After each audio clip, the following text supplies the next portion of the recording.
Good morning. This is the Cowboy State Daily Morning Show with Jake. The new way Wyoming wakes up.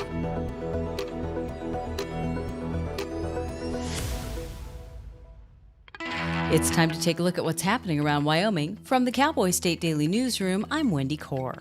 Laramie County fire crews have cleared the scene of a spectacular incident that authorities are calling significant and dangerous, caused by a natural gas rupture west of Cheyenne in the early hours of Sunday.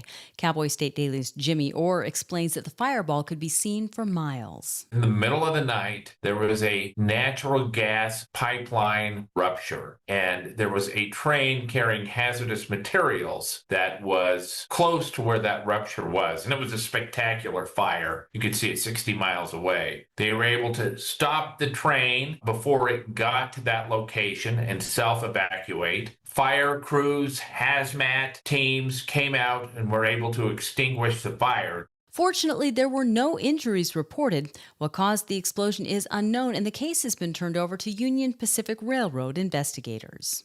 An asphalt tank caught fire at the Sinclair oil refinery in Sinclair on Saturday, putting thick plumes of dramatic black smoke into the air that were seen for miles.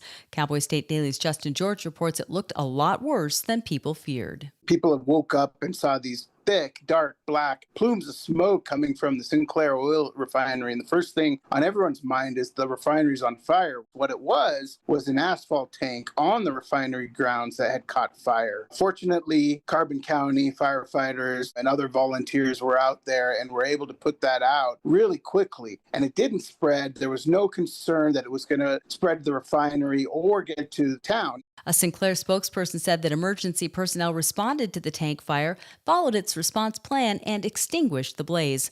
Also, all personnel were accounted for and there were no injuries. Florida's first black bear hunt since 2015 is set to open in December, and activists are buying up bear tags in hopes of saving the Bruins.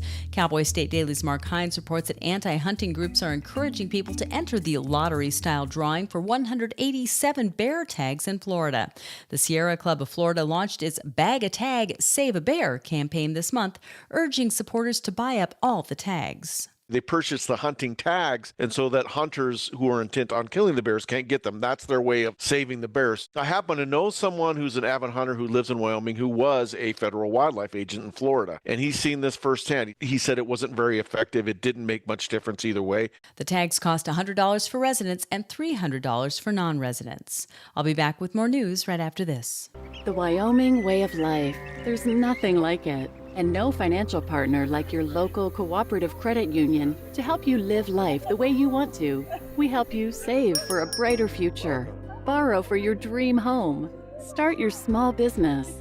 We've got your finances, and you've got plans, so go ahead, pitch a tent, head for the rodeo, reel in a big trout, fire up the smoker.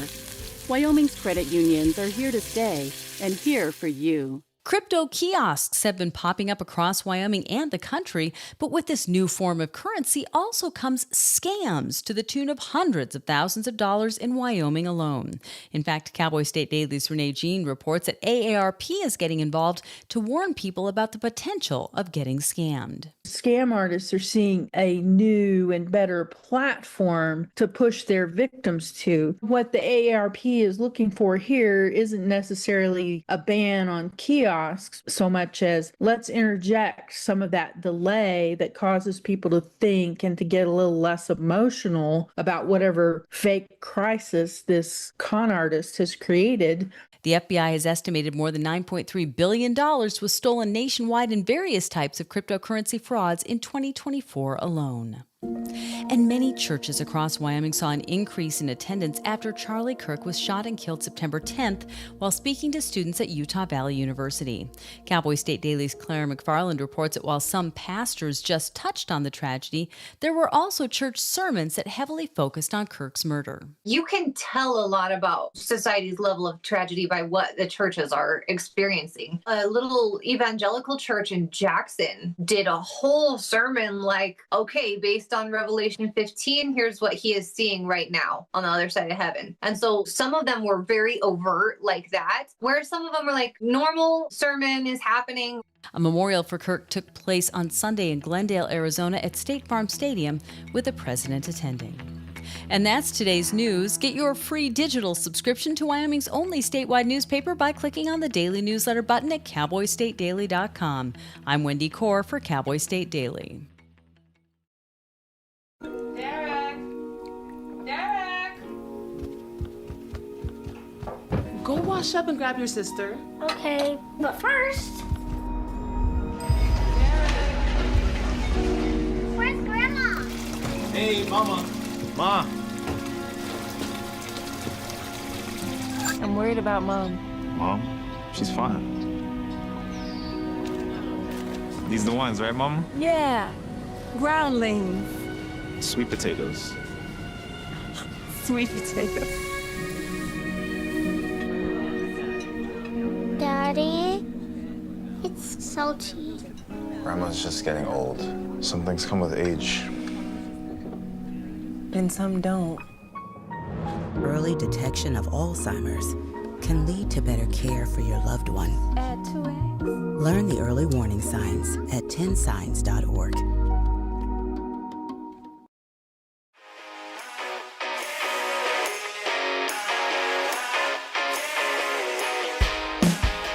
It's the Cowboy State Daily Show on a Monday, and we're going to start out right off with some very heady stuff.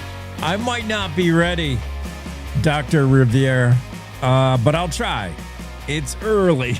It's early for you, too, I'm sure. Hey, we want to tell... Good morning. Good morning. We want to tell our listeners, if you haven't heard already, about a breakthrough in blood cancer treatments.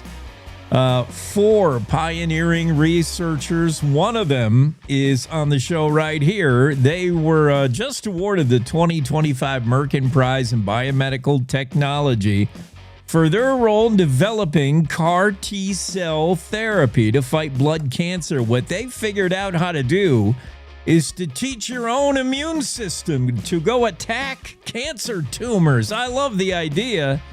First, Dr. Riviere, tell us who you are. You were at Sloan Kettering for a long time. You graduated from maybe the second oldest university in all of Europe. Maybe people have heard of it, University of Paris. You are just super smarter than all of us, but, you know, that's okay. We'll try to keep up. Who are you, Dr. Riviere? And tell me where you are now. You're no longer at Sloan Kettering. You're at that Japan-based outfit, and I think you're in Cambridge. So who are first? Yes. Thank you. I actually I'm now working in Boston, in Cambridge, with a company called Takeda.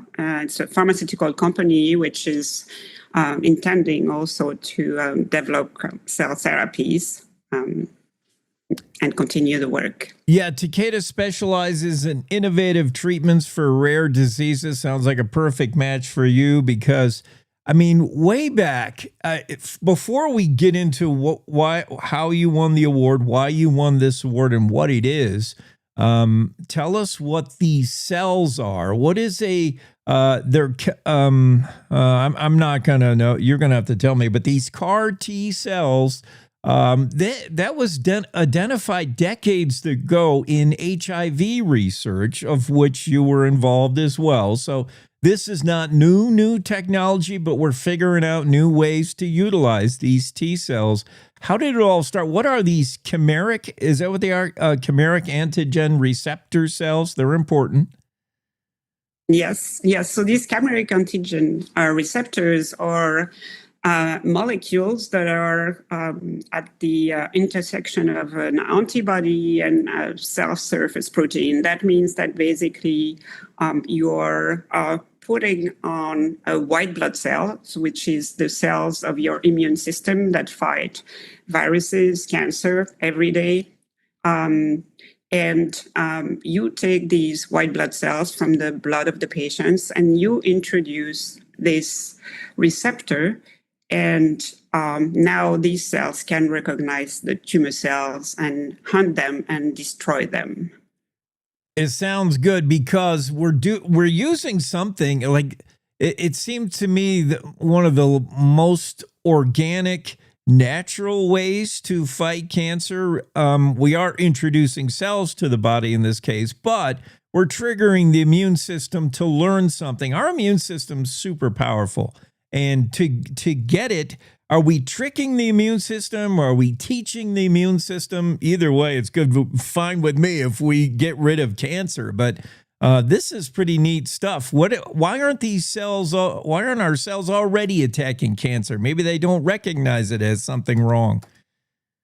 Yes, well, the cancer cells are very ingenious, and they like to escape our immune T cells. So that's why basically by taking these white blood cells outside of the body, we teach them, we re-educate them to recognize again the tumor cells, even if they are trying to hide from us. And so that's kind of going back to school for the immune cells. Okay, I like that. So this, have we got the next stage now? I imagine is patenting, and the companies are going to be able to get this out to cancer patients, especially those where they've exhausted every other possibility. Nothing has worked in fighting cancer in their blood. Others have experienced remission. Who can benefit from this? So currently there are 6 CAR T-cell therapies which have been approved by the FDA since 2017. And so patients with some types of leukemia, lymphomas, and myeloma can benefit from these.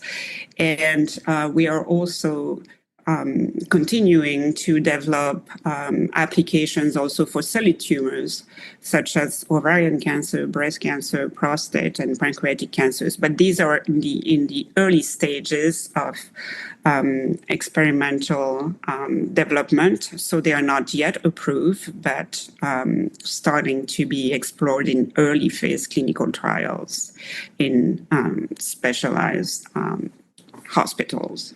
We're talking to Dr. Isabelle Riviere, PhD in cellular and molecular biology. She's one of 4, all on the same team, who have made a breakthrough in medical science. I'm sure you were carrying most of the weight. Carl June was just along for the ride. Bruce Levine, Michael Settelaine. I'm so excited for the award. And what is it going to mean other than, I think, $400,000? I mean, what is this recognition going to mean for you? I'm sure this is going to help advance the research.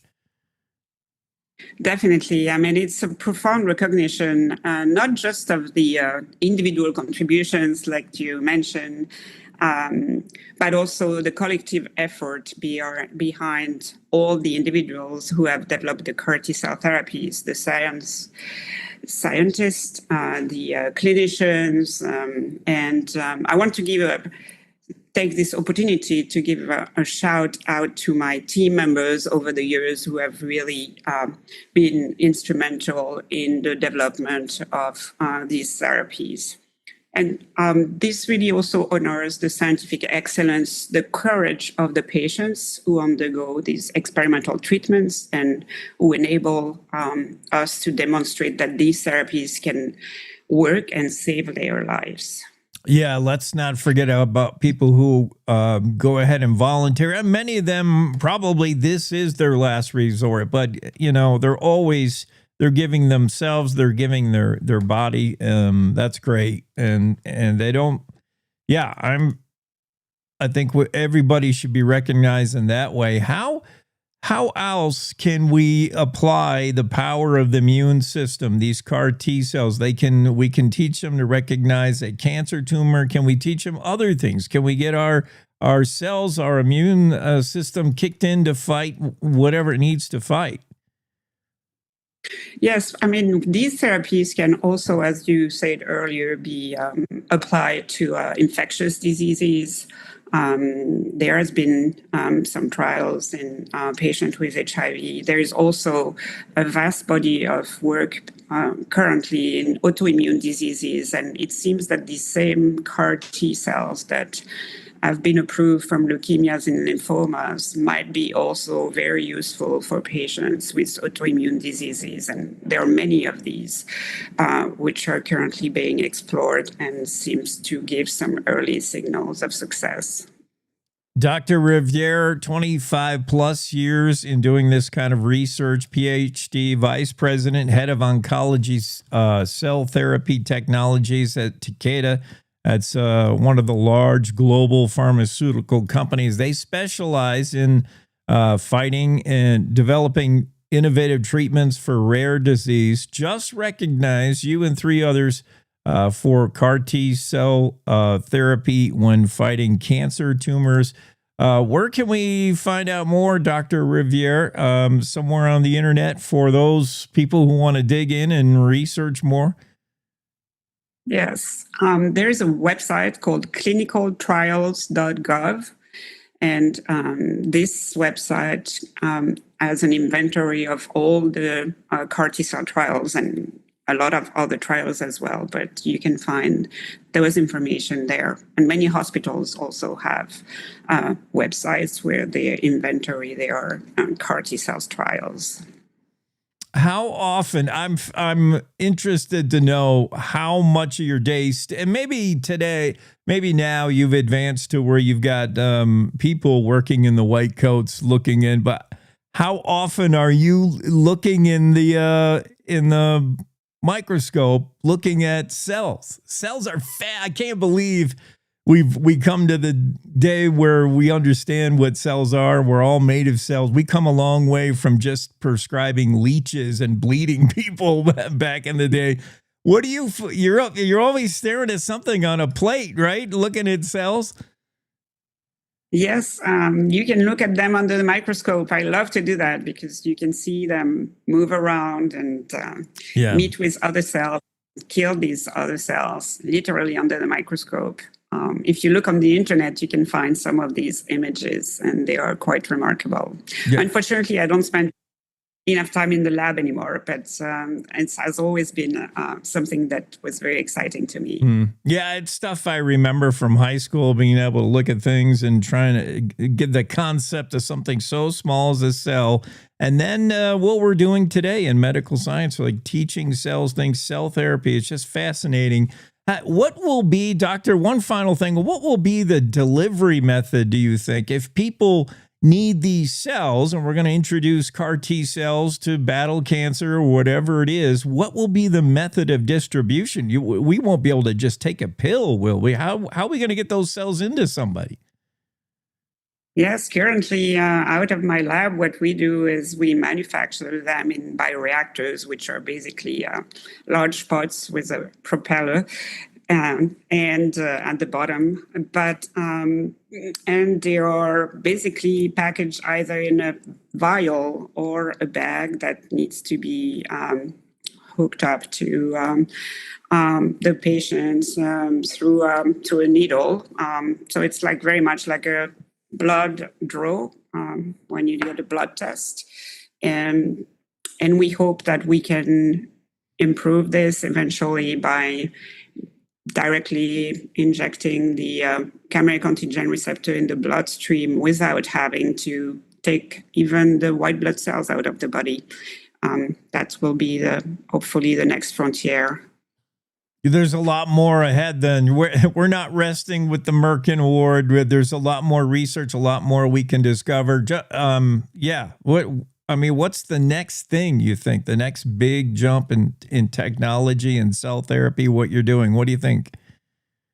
Yeah, there are a couple of ways that we're thinking about it. That instead of taking the blood, white blood cells of the patients, we can actually take the cells from a healthy donor and make a lot more doses so that we can give access to the therapy to many more patients, even those that might not be able to give their own cells. And also, we hope, as I mentioned, to be able to deliver the chimeric antigen receptor, which is part of the therapy, directly in the body and enabling that chimeric antigen receptor to enter the white blood cells of the patients directly, which would be a much cheaper way of doing the therapy. How many decades have we been talking about the elusive cure for cancer? We may have just made one big step forward in that. And that's thanks to the work of 4 individuals. One of them is right here on the show with us, Dr. Isabel Riviere. Revolutionary cell therapy, triggering CAR T cells to find cancer and eliminate. They have one job, and that's to get rid of cancer. I love what you're doing, Dr. Riviere, on behalf of anyone who's dealt with the big C or any other infectious disease. This could be huge. Congrats on the award, and thank you for coming on. Well, thank you for informing everyone about this. This is really important. Yeah, I think we're all going to find out. This could be just, we all may find, this will be mainstream news here pretty soon, and I hope so. Thanks. Have a great morning. Have a great Monday. That's Dr. Thank you. Isabel Riviere, one of a team of 4 to win a prestigious award, the Merkin Prize in Biomedical Technology, for their role in developing CAR T therapy. And it's basically teaching your own immune system on what to do. In case it didn't know, cancer's, as Dr. Riviere said, cancer's tricky. Cancer's sneaky. The cells and CAR T cells need the upper hand. It's just fascinating what she's come up with. We're going to take a quick break on the Cowboy State Daily Show right back after these. Wyoming is a big state. There's so much ground to cover, so many stories to tell. But the Cowboy State Daily News team is up to the challenge. I'm Wendy Core, host of Cowboy State Daily Video News. Whether it's politics in Cheyenne, energy issues in the Powder River Basin, or grizzlies in Yellowstone, our talented crew of experienced journalists are out there finding and telling the stories that matter. What's the best restaurant in DuBois? Renee Jean checks it out. What's the most recent Supreme Court decision mean to our everyday lives? Claire McFarland explains. How is the upcoming elk hunting season shaping up? Mark Hines lets us know. Every day, I talk to the reporters who are covering the topics, issues, and people that are important to Wyomingites, and in our daily newscast, I bring you those stories. Tune into the Cowboy State Daily Video Newscast every morning, only on CowboyStateDaily.com. This is the Cowboy State Daily Radio Network. Hi. I'm your retirement fear, but don't be scared. You're still in pre-retirement. Does that mean I have more time to plan? Precisely. Here, this is pretirement.org. Retirement savings options? Potential tax breaks? Move. This isn't scary. I'm doing it. You got this. Visit thisispretirement.org for free resources to help you customize your action plan.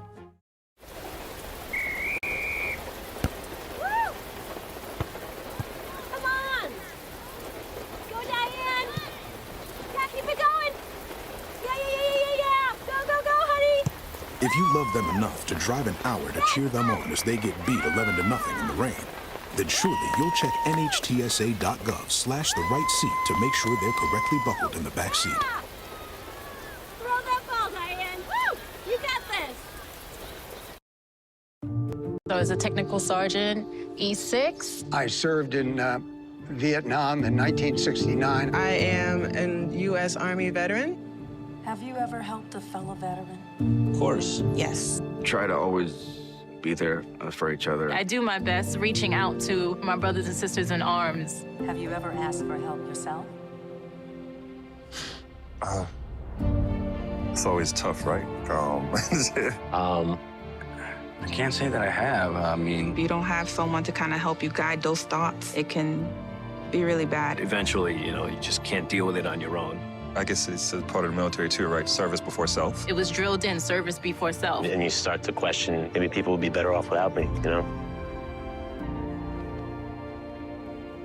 When you realize that you're not alone, once you take that first step, there's so much support.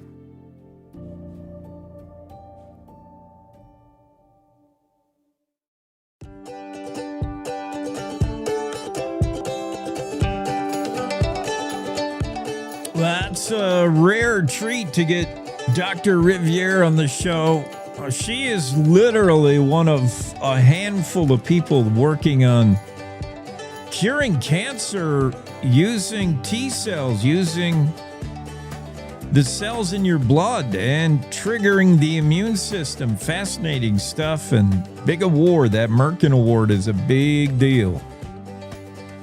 Tough way to start the show for me. First thing I got to do is put on the lab coat. Oh, man. Here's a science a little more to my speed. Weather forecasting. I don't even have to do that. I just read the work that Don Day's already done. The day weather forecast. Chance of rain in Casper. Clouds on the increase, 62 the high.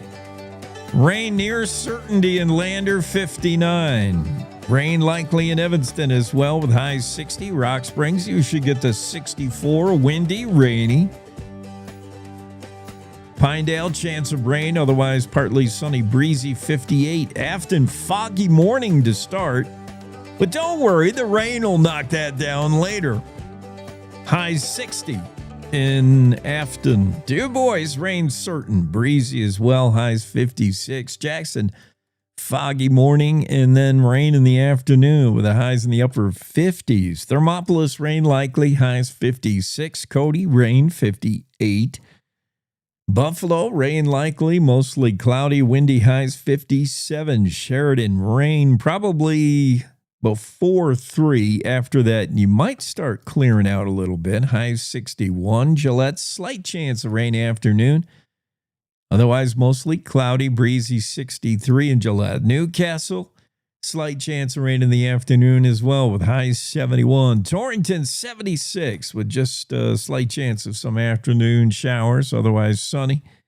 And the hot spot in the state for sure, 76 in Torrington. Cheyenne, chance of rain, partly sunny with highs 70. Rain likely in Laramie with a high 65. Rawlins, 62 and rain near certain today, as certain as a weather forecaster can be. Our meteorologist, Don Day, will not be joining us today. He had something come up, so no weather chat. We will check in, though, with Cowboy State Daily's latest journalist hire, Jackson Walker. You've seen his work. He'll be on the show. David Madison. We'll also hear from the Campbell County Commission chair. I believe he's the chair. He might just be a regular old commissioner, but I think he's the chair. Bob Jordan will be on the show. Talk about the doings of Campbell County. Scott Stanko, his dad is Rudy Butch. Passed away just 3 years ago now. He was featured in a story by David Madison. Rudy Butch, among many, many, many things, is known as the guy who got Montana's speed limit changed from as fast as you want to go to, regular speed limit. Oh, wah. But Rudy Butch, fascinating dude. We could do a story on him once a week for months, and we still wouldn't cover all of Rudy Butch Stanko, who once got in a bar fight with Jim Kick, famous Miami Dolphin running back, previously University of Wyoming running back, one of the greatest products to come out of UW until Josh Allen. Yeah, I mean, that alone, every story, every little snippet I hear about Rudy Butch is just makes you want to drill deeper into what that is. A guy who once got in a bar fight with Jim Kick. He was Wyoming's toughest man competition, undefeated in Wyoming stuff, which would, go hand in hand with the fighting. Just so many things that guy's famous for. We'll talk to Phil Tagami. He's super excited about the latest news that the city of Oakland's challenges to that port out there in California that could potentially ship Wyoming coal. The legal challenges brought by the city of Oakland denied by a judge. So it looks like green light, full speed ahead. Full speed meaning we might get coal out of there by the year 2028. It'll take a couple of years to get rolling, but that's really good news. Dale Killingbeck will be on the show as well.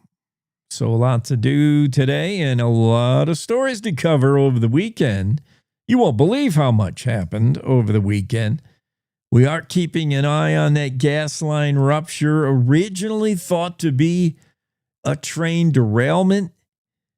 But as it turns out, the train that was in the vicinity had stopped on purpose. Good thing, because the train was carrying hazardous materials.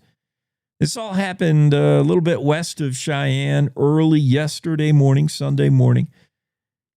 Laramie County fire crews have cleared the scene, trying to clean up. The fireball was visible from Colorado. It was so huge.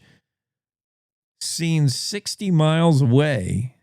Huge fire. What it is the rupture of a pipeline, not the rupture of a natural gas line, not a train derailment. The train, which was carrying hazardous material, I imagine Casey Jones just put on the brakes when he saw that rupture, not caused by the train.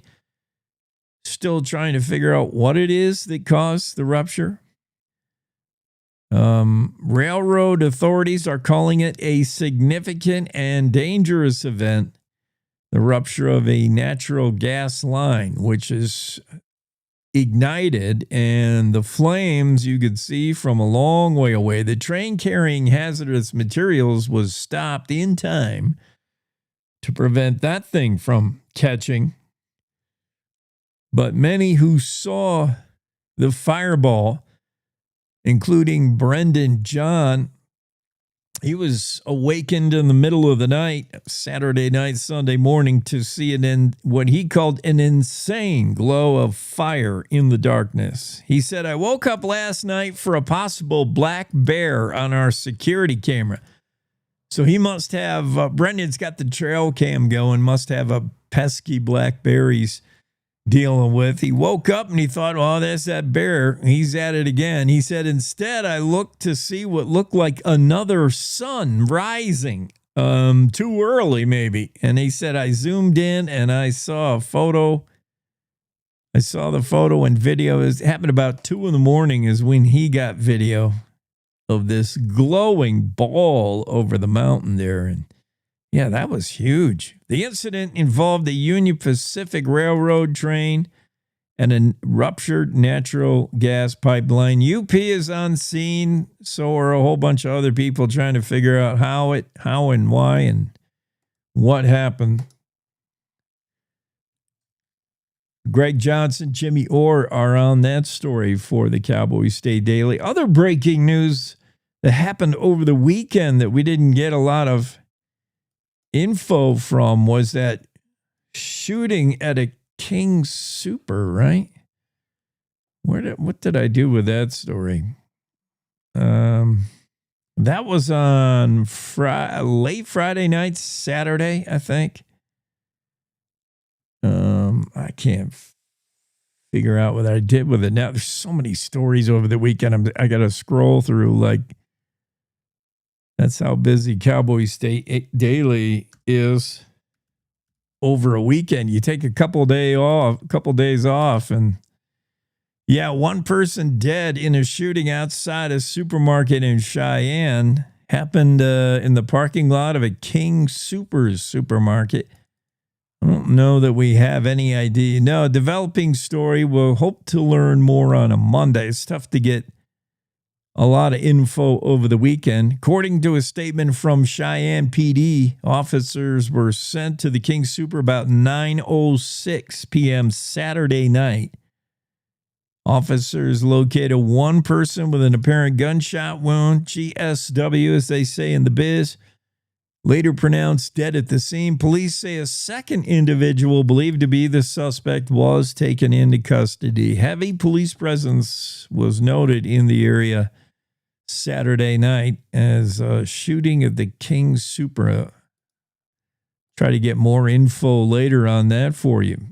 Also coming up today, we're going to talk about Pete Simpson Jr., not that Pete Simpson. Pete Simpson Jr., who spent nearly 3 decades wearing blue paint. He was one of the Blue Men, part of the Blue Man Group. What inspired him? Pete Simpson Jr. is a Wyomingite. Also spent a lot of time in Oregon, I think. What inspires somebody to become a blue man? David Madison has that story on why Pete Simpson Jr. joined the Blue Man Group. Put more than 5,000 performances with the Blue Man Group. He played Blue Man number 9, just in case you're keeping score. Never said a word during the whole performance. If you ever seen the Blue Man Group in Las Vegas, New York, where it has set up residency. And he was inspired partly because, well, that kind of performance speaks to him, even though he's grew up such a quiet kid. His mom thought he was going to become a stoic librarian. He was so quiet. Can you imagine going from being a kid that's just really quiet? You don't even notice he's in the back seat of the car. And now he's a Blue Man number 9. He also has the drumming background, and the Blue Men do a lot of drumming. At least Blue Man number 9 did a lot of drumming. So that fit right in with Pete Simpson Jr. Cool. Mark Hines' story about Florida legalizing bear hunting. That's got folks, activists buying up bear tags. That's a common thing to do. We saw it done here in Wyoming as well. Tom Mangelson, noted photographer, wildlife photographer, did that himself. Sometimes activists try to buy up the hunting tags so hunters can't get them. They're trying to save the bear. But it all works for wildlife management. I mean, they get their money from the tags. That money goes back towards managing wildlife. Although if the intent is to reduce a population of a species and you don't have anybody hunting them because all the tags were bought by activists, that may throw a wrench in things. We're going to meet Shelby Means, if you haven't met her already. She's a Laramie native. She was actually born in Kentucky, but she's now a Grammy-winning bluegrass star. She's all about that bass. She's going to be headlining the inaugural Snow Train Festival. You probably heard Shelby Means' bass work in several bluegrass groups. Molly Tuttle, most notably. She is a great bass player. And the Grammy Award it's about time. She deserves to be in some kind of bluegrass bass guitar, the upright bass. She does the upright bass thing. She deserves to be in a Hall of Fame of some kind. She's good. She's legit. Shelby Means, Grammy Award winning bluegrass star, will be headlining the inaugural Snow Train Festival. That feature from Renee Jean in the Cowboy State Daily. Bunch of goats got hired to perform flood control and eat up vegetation alongside of ditches. $58,000 contract in the Rock Springs area to put some goats to work. After all, they're hungry and they'll eat almost anything. That story in the Cowboy State Daily from David Madison. And, maybe I have I have so many special guests. We should and could get to this day in history earlier than I usually do. For now, let's take a quick break, and I'm going to reset. Not a commercial break. Let's go to Ray Hageman and the Wyoming Game and Fish. Maintenance and upgrades going on at a public access area near Alpine. And be sure to pre-order the best wildlife calendar in America. That's next on the Wyoming Outdoorsman. I'm Ray Hageman. Stay tuned. The Wyoming Game and Fish will conduct maintenance and updates at the Alpine Wetlands public access area this fall in collaboration with Ducks Unlimited, Bureau of Reclamation, and Caribou Targhee National Forest.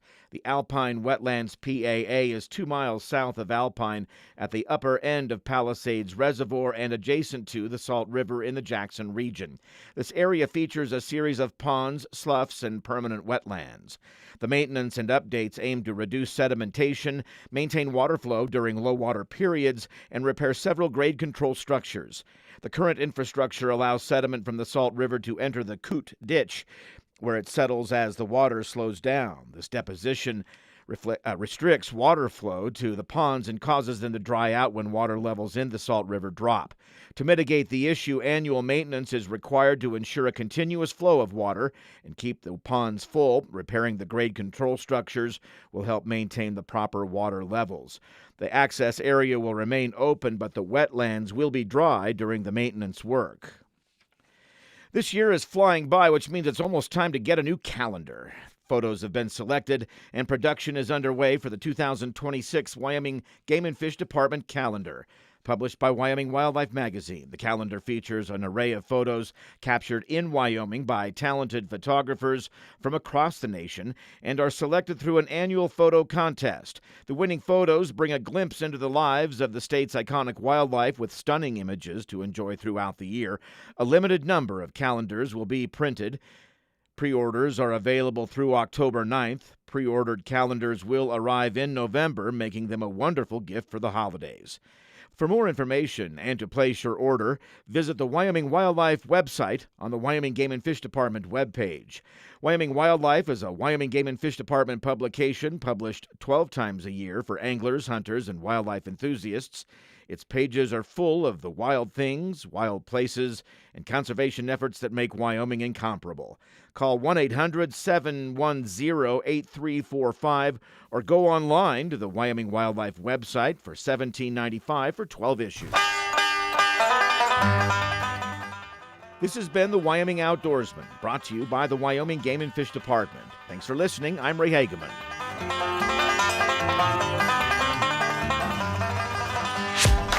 Cowboy State Daily Morning Show with Jake.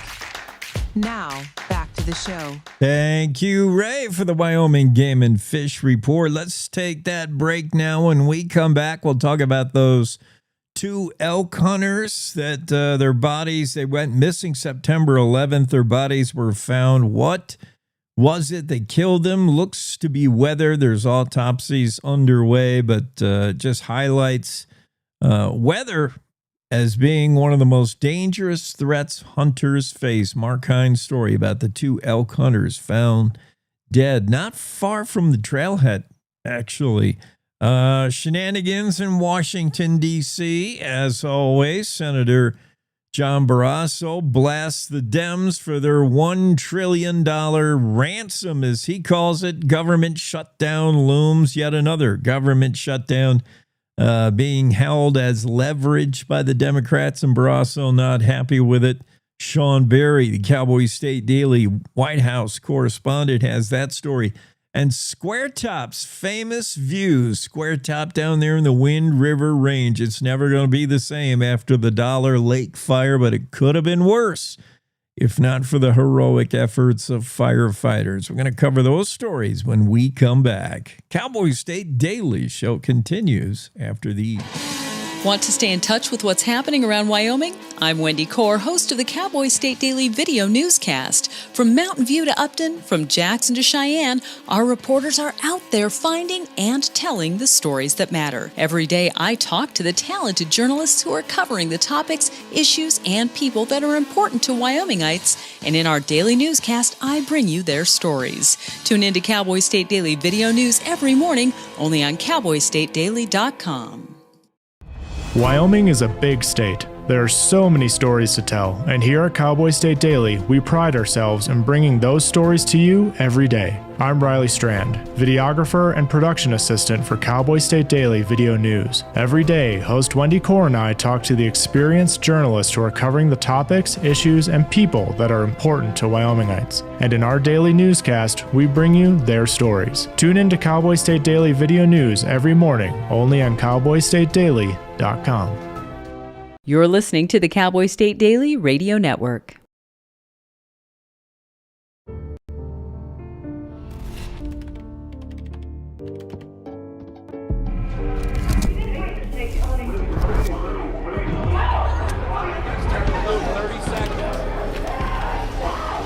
I'm an ex-drug dealer, and I'll be your sub today. Can you see anything different as a pill? No. You don't know? Fentanyl is being mixed into everything now. There's only one thing that will save somebody's life. That is naloxone nasal spray. Fentanyl, it's cheap, it's potent, and it's profitable. Why would drug dealers put a lethal dose of fentanyl in drugs if they know it's so harmful? Really just all about the money. I just didn't realize that one pill could change your whole life. More kitchen now.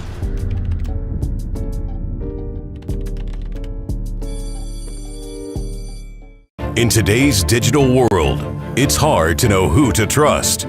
Your local TV and radio stations bring you the facts. Misinformation and deep fakes flood social media, but broadcasters deliver verified and accurate news. For news, emergency updates, sports, and entertainment, turn to your local stations. Text TV to 52886 and urge Congress to support the vital local journalism broadcasters provide. Did you hear? Todd's in the hospital. Who's Todd? He got a collapsed lung from vaping. He thought it was cool. Not cool. Promise you won't vape, Emma. It can lead to a lifelong addiction, and we can't be friends if your lungs collapse. Bogus. Wacky sitcom teens aren't the best people to talk to your kid about vaping. Hey, you got a minute? You are. Start the conversation with your child about vaping today.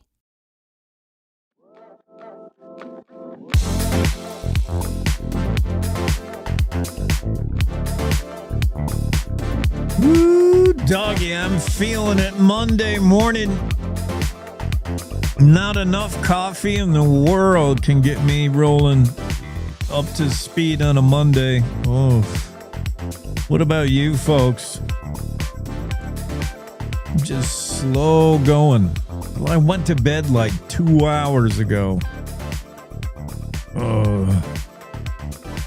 Stories resonating with Cowboy State Daily readers, listeners. We're going to talk about the snake lady. I don't know if she calls herself that. She's a herpetologist, which is not the study of herpes. It is the study of snakes. Everything you've wanted to know about Wyoming's snake community, not the snake Indian, snakes. Yeah, pretty good story, and it is getting good feedback and engagement on the Facebooks. Lisa chimed in, my cat brought one in that turns blue. I thought it was a piece of ribbon. My cat has, well, I won't say it's my cat. It's the cat that's currently sleeping in the chair next to me. But it's not mine. I'm his. He brings in all kinds of stuff. Has yet to bring in a snake, but I've seen video on the interwebs. Cats are not afraid of snakes. Cats are fast enough that they will stare down a snake that, you know how fast snakes strike and bite. And cats just stare at them inches from the fangs and like they're too quick to even get bit. And then they catch the snake and they bring it home to you. Lisa says, my cat brought one in that turns blue. Weird. I thought it was a piece of ribbon. Barbara Wheeler is offering praise for Dr. Riviere and her revolutionary work fighting cancer with T cells. And then we'll look into these stories. The bodies of 2 elk hunters who went missing September 11th, southern Colorado, were found late last week around Thursday-ish. Officials still investigating how they died. Last I heard, still nothing about the bodies would indicate how they died. I think they're both being autopsied, but whether probably the cause. There were reports of rainstorms in the area where the hunters went missing and were later found dead. They are identified as Andrew Porter of Asheville, North Carolina, Ian Stasko of Salt Lake, both 25 years old. A lot of people were chiming in with advice after the fact. I see on the story, experienced hunters, more experienced than 25-year-olds, said, I never leave home without a GPS, without extra layers of clothing, all the things that you need when you're doing serious hunting. Officially reported missing September 12th. Search and rescue efforts began the next day. Their locked vehicle was found at the Rio de los Pinos trailhead. Camping gear, packs, wet clothing were found inside. Investigators surmise the men might have run into inclement weather, gotten wet, and then changed their clothes at the car to go back out hunting. If so, maybe you just overestimate your abilities or health or underestimate the symptoms of hypothermia. But it's real. Both Porter and Stasko described as experienced outdoorsmen, although both pretty young, 25 years old. Even experienced people can get into trouble in the backcountry. Wyoming hunters and search and rescue expert told Cowboy State Daily, all the hazards hunters face, weather is probably the worst. Guy Eastman of Cody said, it's weather that'll get you. The most dangerous weather isn't the crazy cold. Eastman said it's that period where it's cold rain right before it turns to snow. That's a super dangerous time at high elevations. Oh, Guy, I know exactly what you're talking about. That cold. I mean, you may be experiencing it right now. In Jackson, I can hear it raining outside and it's about 46 degrees. That's worse. You're better off hunting on a sunny 15 degree above zero day than you are on a cloudy 46 and rainy. That's what gets you hypothermia. Oh, that's cold. Just that wet cold.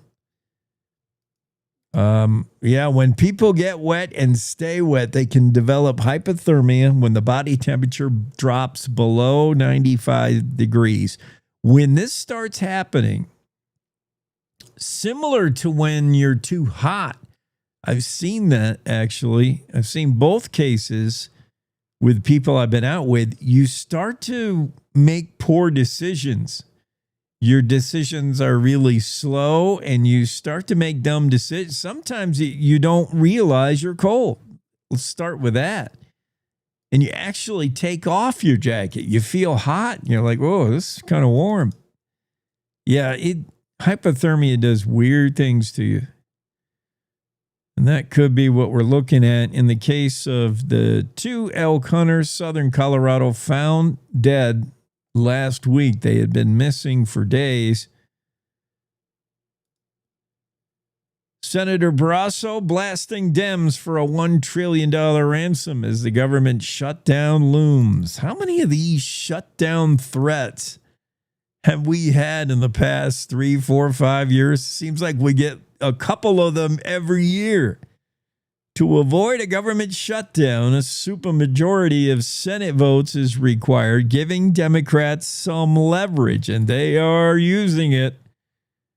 Wyoming Senator John Barrasso said Democrats are holding the Senate hostage for what amounts to a $1 trillion ransom. Republicans need at least 7 Senate Democrat votes to come their way to avoid a government shutdown at the end of the fiscal year. That'll be September 30th. This is a shutdown that President Trump has previously said would include shutting the federal offices across the country.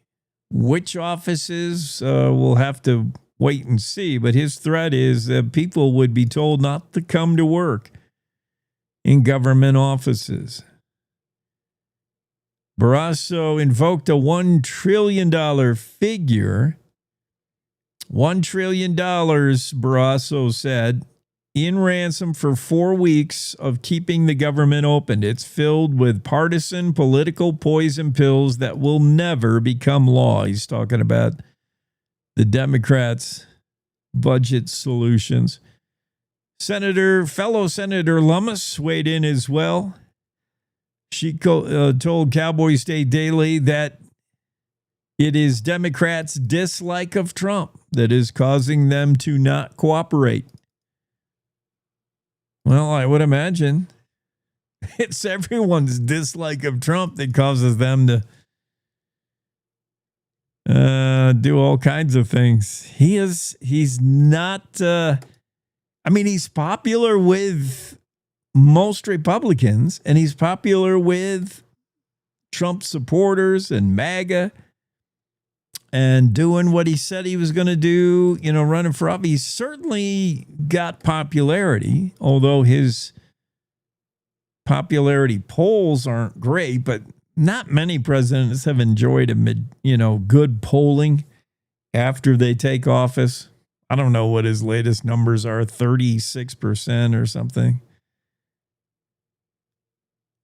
But it's the other group. For any Republican would not be liked by Democrats and vice versa, but no one more so than Trump. He is the lightning rod. He is the third rail. And when you talk about, well, we don't care about the Republican in the White House right now, if you're Democrats, Trump takes that to the 100th degree. What happens in a shutdown? Essential services unaffected, so I imagine your post office will be still going. Food and in past shutdowns, food and environmental inspections put on hold. National parks, national parks may do essential things like trash pickup. Or maybe not. I've seen national parks the gate closed before, haven't we? Like a few years ago. Ongoing entitled payments like Social Security, Medicare will also be undisturbed. But the processing of new paperwork related to any program like Social Security, Medicare would be curtailed. Tax returns would be delayed. That's good news. Yeah, possible government shutdown if the end of the month comes with no agreement. Square-top Mountain's famous view will never be the same after that Dollar Lake fire. Pinedale photographer David Bell got a look at the situation, took a nice photograph, smoldering mountains, and the famous look of Square-top Mountain. He said the efforts of firefighters have kept this thing from becoming what David Bell called a hellscape, kind of a mosaic pattern of burning. But that view, the foreground of the view of Square Top Mountain definitely has been altered. You see a lot of burn, scorched forest in front of it. 19,500 acre fire. And yeah, I think we're at the time of year where we're finally no longer talking about wildfires across the state of Wyoming. I think we turned the corner on that. Today, a wet, cold, soggy kind of a day, not a wildfire kind of a day. And that's good news. Cowboy State Daily Show continues. We'll be back after top of the hour news for our affiliates on radio. We'll see you on the other side. Stay with us.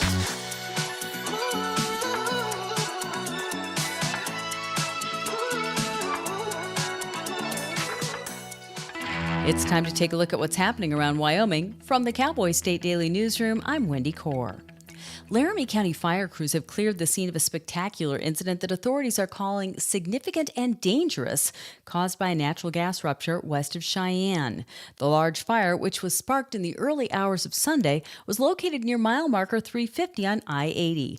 Cowboy State Daily's Jimmy Orr explains that the fireball could be seen for miles. There was a train carrying hazardous materials that was close to where that rupture was, and it was a spectacular fire. You could see it 60 miles away. They were able to stop the train before it got to that location and self-evacuate. Fire crews, hazmat teams came out and were able to extinguish the fire. A spokesperson for the Cheyenne Fire Department cautioned people that social media reports based on incomplete emergency scanner traffic were not reliable to tell just what happened. Crypto kiosks have been popping up across Wyoming and the country, but with this new form of currency also comes scams to the tune of hundreds of thousands of dollars in Wyoming alone. In fact, Cowboy State Daily's Renee Jean reports that AARP is getting involved to warn people about the potential of getting scammed. What's happening here is scam artists are seeing a new and better platform to push their victims to, because banks got wise, gift card shops got wise, and started warning their customers, hey, you're getting taken here. What the AARP is looking for here isn't necessarily a ban on kiosks so much as let's interject some of that delay that causes people to think and to get a little less emotional about whatever fake crisis this con artist has created. The FBI has estimated more than $9.3 billion was stolen nationwide in various types of cryptocurrency frauds in 2024 alone. A Rock Springs family and community are devastated as they struggle to comprehend the loss of a son, nephew, friend, fellow student, and athlete whose life ended way too early. Cowboy State Daily's Dale Killingbeck reports that Bridger Healy was an outgoing preteen who played football, loved his family, and leaves a strong legacy, even though his family had only moved to the area from Utah 3 years ago. He left a legacy in the community in that people remembered him and he affected people's hearts. People that knew him, they just spoke of his kindness. The school principal talked about somebody that was known and was known to be kind, somebody that was helpful. And so you don't hear that a lot about 12-year-olds, but that was what was spoken about him. Bridger's aunt says her nephew was, quote, a friend to everyone. I'll be back with more news right after this. The Wyoming way of life. There's nothing like it. And no financial partner like your local cooperative credit union to help you live life the way you want to. We help you save for a brighter future, borrow for your dream home, start your small business. We've got your finances, and you've got plans, so go ahead, pitch a tent, head for the rodeo, reel in a big trout, fire up the smoker. Wyoming's credit unions are here to stay and here for you. An asphalt tank caught fire at the Sinclair oil refinery in Sinclair on Saturday, putting thick plumes of dramatic black smoke into the air that were seen for miles.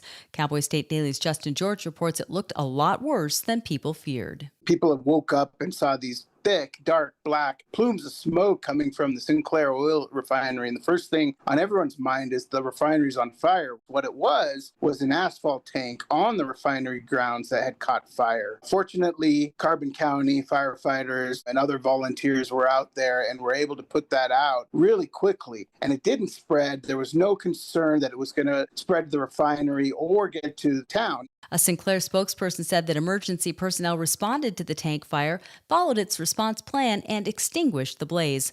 Also, all personnel were accounted for and there were no injuries. Michael and Julia Schellers are self-proclaimed garlicologists who are the owners of Garlic Fett, their homegrown garlic business that produces upward of 12,000 bulbs or 5,000 pounds of garlic per year.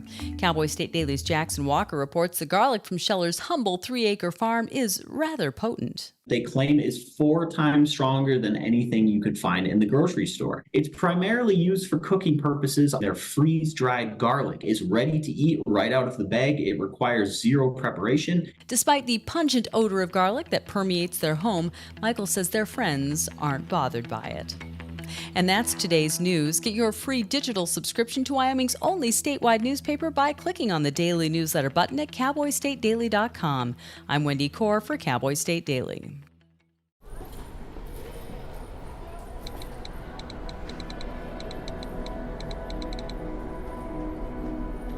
Some people judge a book by its cover, and if you're not what people are looking for, you're kind of like a reject.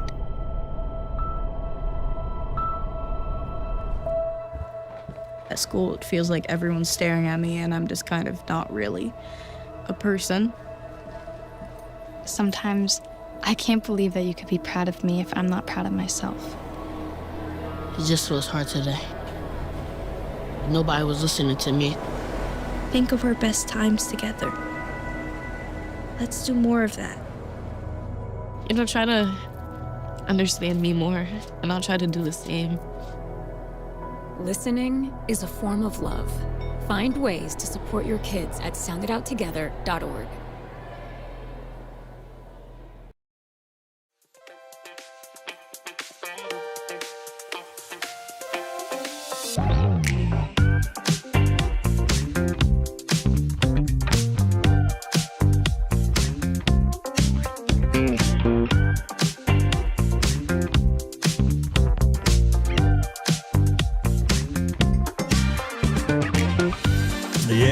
Cowboy State Daily Show with Jake. It's a Monday. I was almost said Tuesday. I was almost going to count the first hour of the show as an entire day. I'm ready to go right to Tuesday. Monday, man. Although Don Day did supply the perfect weather, didn't he? Yesterday got a little rainy for a lot of us, but for the most part, we had a nice weather-wise into the weekend, Friday, Saturday, and some of Sunday. Really nice. And then when we have to go back to work and labor, most of us for a Monday, that's when we want it to be like kind of ugly out. Then we don't feel so bad looking out the window instead of seeing like a sunny, beautiful, brilliant fall colors day and we're stuck in our cubicle. We look outside and say, might as well work. It is rainy out there for a lot of us. Renee Jean introduces us to Jerry Ragsdale of Casper, and man, is this guy on a heater. Woo, Jerry, I don't know what, you must be living right, man. Jerry got bagged his first elk in 4 years. Then he won $10,000 off a one-armed bandit. And then he bagged a $2 million lottery ticket, the winner in Powerball. It was only the second time he's ever played Powerball. Jerry, you are on a hot streak, dude. He won the wild lottery. It started getting up there, that Powerball. I don't play the lottery, so I don't know if 2 million is considered a lot. I remember it was getting high, and then somebody won it, And we didn't know who the somebody was. And sometimes that somebody never comes forward because they're trying not to alert that crazy distant uncle who you'd ever hear from. And all of a sudden, your name's out there as winning the lotto. And guess who's knocking at your door? All these strange relatives. Some of them you forgot you even had. Jerry Ragsdale won a $2 million Powerball. Only the second time he's ever tried it. He also got an elk. He hasn't had much luck in the last 4 years. The elk took him a 3-hour hunt in the pouring rain. And then a 6 hours of slow stalking to get his small bull elk. But he managed to do that. And then he won $10,000 off a gaming machine. I think it was one of those, pull the lever. Is that how he won? I don't know. Renee Jean found out about him and introduced us to Jerry Ragsdale. Now you know who to go get a loan from. By the way, the winning numbers in the power play of 5 that Jerry played, 3, 16, 29, 61, and 69, made of one of 4 winners that day on the $2 million share. The others came from Michigan, Oregon, and Texas.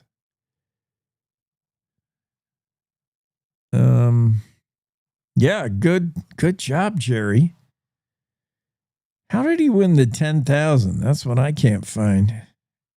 It was a gaming, so he's 3 for 3. I mean, he used up all his 3 for 3 lucky streak.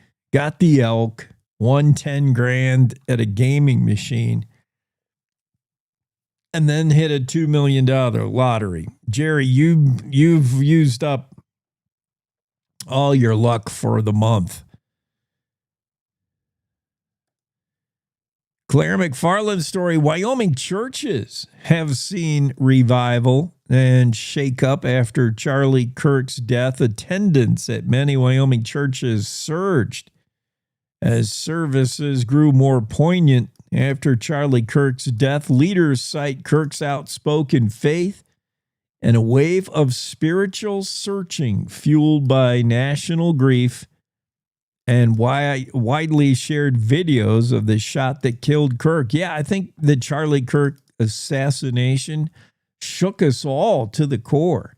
And the behavior of our fellow Americans in the hours and days after was really disturbing, and people are looking for answers, and they're turning to church services, which is pretty usual. I think we saw the same thing post 9/11, a bit of a spiritual awakening.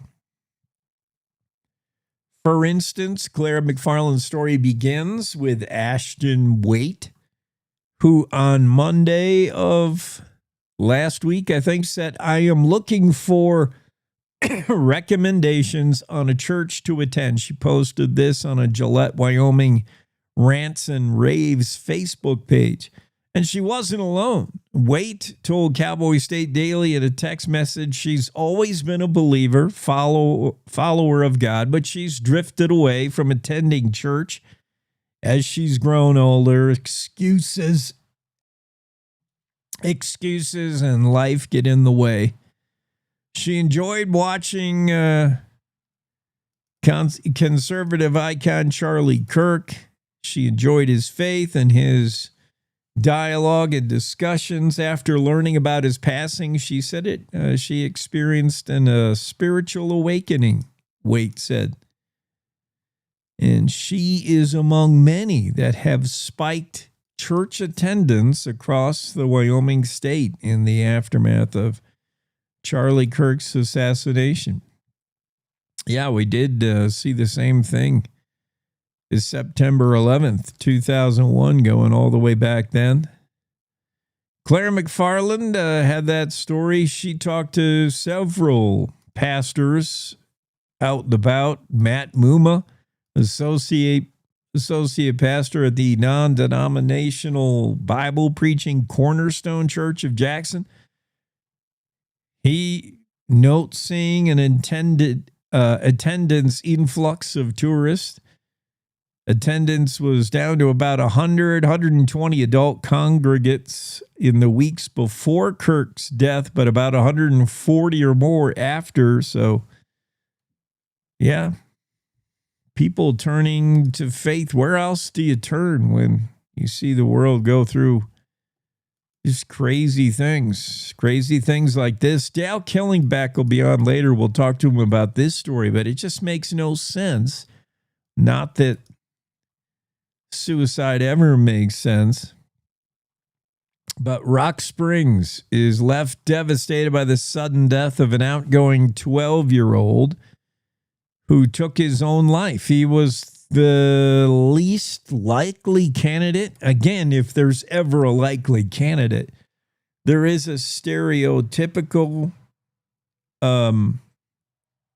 person that takes their life, usually middle-aged male, etc. It's so disheartening when it's something out of the mold, like a 12-year-old. Bridger Healy was an outgoing preteen, played football, loved his family, just real jovial kind of guy. He was a giant teddy bear with a tender heart, said Heidi Kay. That's Bridger's aunt. He loved the outdoors. He loved to hunt and fish, outside camping with his friends, loved playing games. Bridger died September 14th. Sweetwater County coroners confirmed the cause of death as suicide, and it just makes no sense for anybody who knew him, anybody in the family. Sweetwater County School District number 1 Superintendent Joseph Libby published a letter on the district's Facebook page addressing the loss, which I appreciate when a school district acknowledges, at least so many times when you have a student that dies or takes their own life, it's kind of swept under. It's, the media is shunned and you just want to move on and forget about it as if it didn't happen. I appreciate the district and Superintendent Libby sharing the following on Facebook. He said, "It is with great sorrow, heavy hearts, that we share the heartbreaking news of the passing of one of our students today. They were a beloved member of our educational community, a bright, kind, and spirited young individual who touched the lives of many with their presence." He's doing it in the third person, so we don't know who it is, but anybody in Sweetwater County School District knows. Bridger was born April 4th, 2013 in Price, Utah. His parents had recently relocated to the Rock Springs area. He played left tackle on the school's 7th grade football team this year. Love football. Yes, just really weird. Anyone who knew the kid characterized him as a cherished soul, departed far too early, said Rock Springs Young American Football League Secretary Jessica Posey. Dale Killingback will be on later. We'll talk to him about that sad story in the Cowboy State Daily. Well, somebody's stealing those fancy custom-made benches from Lander. This is also disturbing news in a different way. Julianne has a good take on it. Julianne commented on the Facebook section post for this story. The story is headline, "Who's stealing Lander's custom-made community benches?" Yeah, who? Who dat gonna steal them benches? Andrew Rossi with the story. I do not like seeing crime of big city nature creep into Wyoming. I hate it. I mean, you've got your Casper stabbings, of course, or a Rock Spring shooting at the meth trailer park. Yeah, you're going to have that. But this kind of stuff feels like big city, where this, if you go to a big city, you go to an urban setting, go to a big city back east, wherever, Boston, Philly, New York, and stuff in everything is chained down. Anything you could lift, if one or two people could lift the weight of something and it's at all desirable, you need to chain it down to the ground. Chain it, bolt it, whatever. Because people will take it. People steal everything in a big city. Everything's got to be chained down. And Julianne says regarding this story that highlights, I think, three different thefts. It's just terrible. These are donated wooden benches. They are really nice, no doubt. I mean, if you saw one, you'd want one, but you wouldn't steal it. Unless you're not from Wyoming and you weren't brought up right. Julianne says society nowadays so heartless. Nobody can be kind and leave what isn't yours where it was placed. Lander has changed so much. I, for one, miss the old days of caring, being polite, and helping your fellow citizens. Yes, Julianne, correct. I miss the days when you could have a park bench, a beautiful park bench, and you could sit it there and not have to chain it to the ground and find it there the next day and the day after that. John Applegate made these Wyoming theme benches. Pretty cool. I'm sharing the photo. Go check out if you're listening on radio and you're not driving. Check it out on the interwebs, Cowboy State Daily story, to see the benches and what they look like. Very cool. Nice work, John. He donated the benches to the people of Landers so they can sit for a spell, enjoy the views on one of the town's popular trails. But his benches keep getting stolen. In mid-August, Applegate placed a handcrafted wooden bench on Mortimer Lane. This past week, he passed by the spot where he put it only to realize it was gone. He asked Lander PD. They didn't know anything about it. It got stole. Applegate is making a public plea to the Lander community, hoping the bench will be returned. If someone likes my work so much, said John Applegate, I would make them their own bench. I'm flattered you like my art and what I do, but please return the bench. Applegate has placed 3 wooden benches in various places throughout Lander, Wyoming. All 3 have gone missing, presumably stolen. The last 2 placed along Tomato Loop, popular hiking trail. That spot was chosen strategically because of the excellent views it offered. And yeah, then another bench. 30 to 40 hours it takes Applegate to make these benches.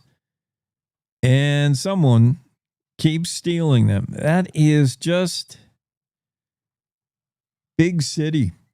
Come on, man. Somebody, if you're hearing me and you're in Fremont County in the Lander area, if you're the one with the bench in your garage, what are you going to do with it? Everybody knows what it looks like.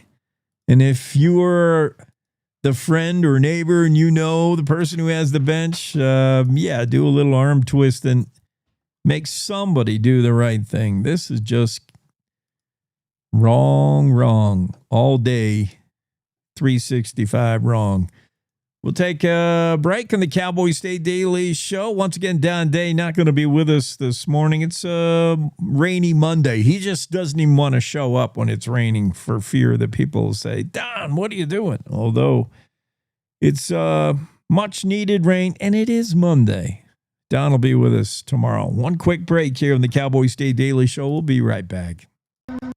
The Seroptimists of Cody are inviting you to join them for their 17th annual Run for Hope, Saturday, October 4th. This 5K, 10K chip timed walk and run starts at the Rec Center at 9:30 a.m. with a kids race at 9. Proceeds support the Laney Cole Memorial Women's Cancer Fund. You can register for $35 in advance, $40 the day of the race. Discounted kids and student rates are available. You can register at Sunlight Sports in downtown Cody or online at runsignup.com. See you Saturday, October 4th for the Cody Seroptimist Run for Hope. This is the Cowboy State Daily Radio Network.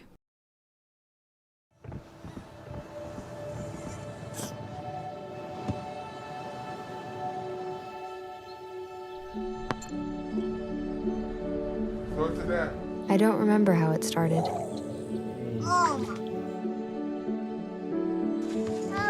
Our back and forth. Victory. Fumble. Repeat. It always came back.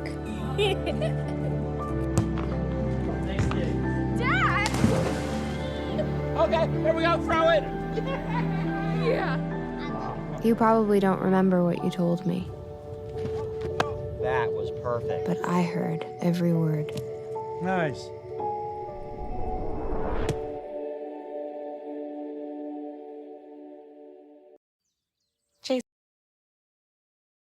Jason, let's go see your room.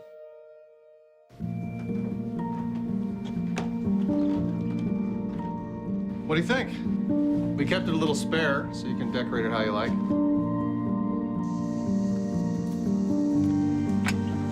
Dinner! Go. Excellent. Soccer is fun. Yeah, I saw you guys out there. We're the family. Yeah! Oh, I thought you were on my team.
Coming up, story about Stonehenge and the latest research. Scientists have made a discovery at Stonehenge, and it may change everything we thought we knew about the mystical origins of those big old rocks. The Bay Area woke up this morning to a whole lot of shaking going on. A magnitude 4.3 earthquake wakes San Francisco this morning, centered in Berkeley. No reports of damage or injuries, but it was bumpy. I got a video of a woman walking right by an elk, like could have reached out and touched it. Not advisable. This happened in Estes Park.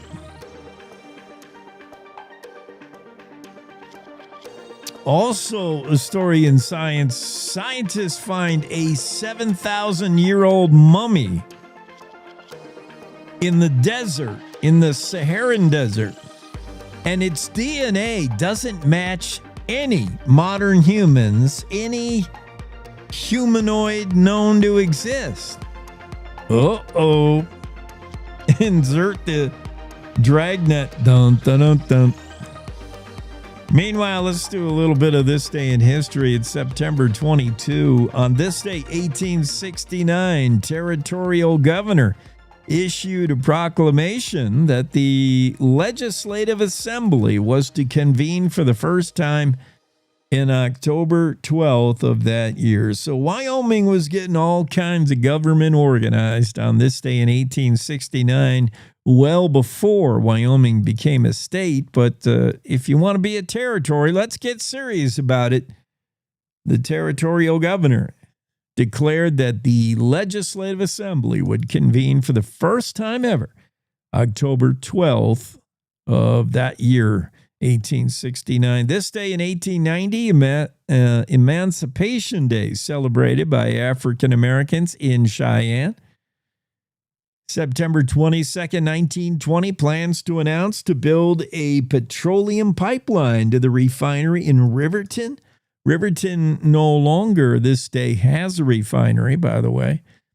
In 1934, self-declared world-famous Wonder Bar opens in Casper. Is there still a Wonder Bar in Casper?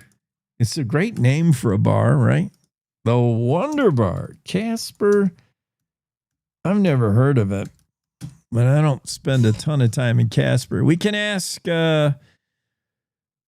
permanently closed, says the Googler. Oh, that's too bad. We'll ask Abby on Thursday if she's ever been to the Wonder Bar, tended bar at the Wonder Bar. It gets some pretty good reviews, but apparently the Googler anyway says permanently closed. The Haunted History of the Wonder Bar in Casper. Ooh, that might be fun to read.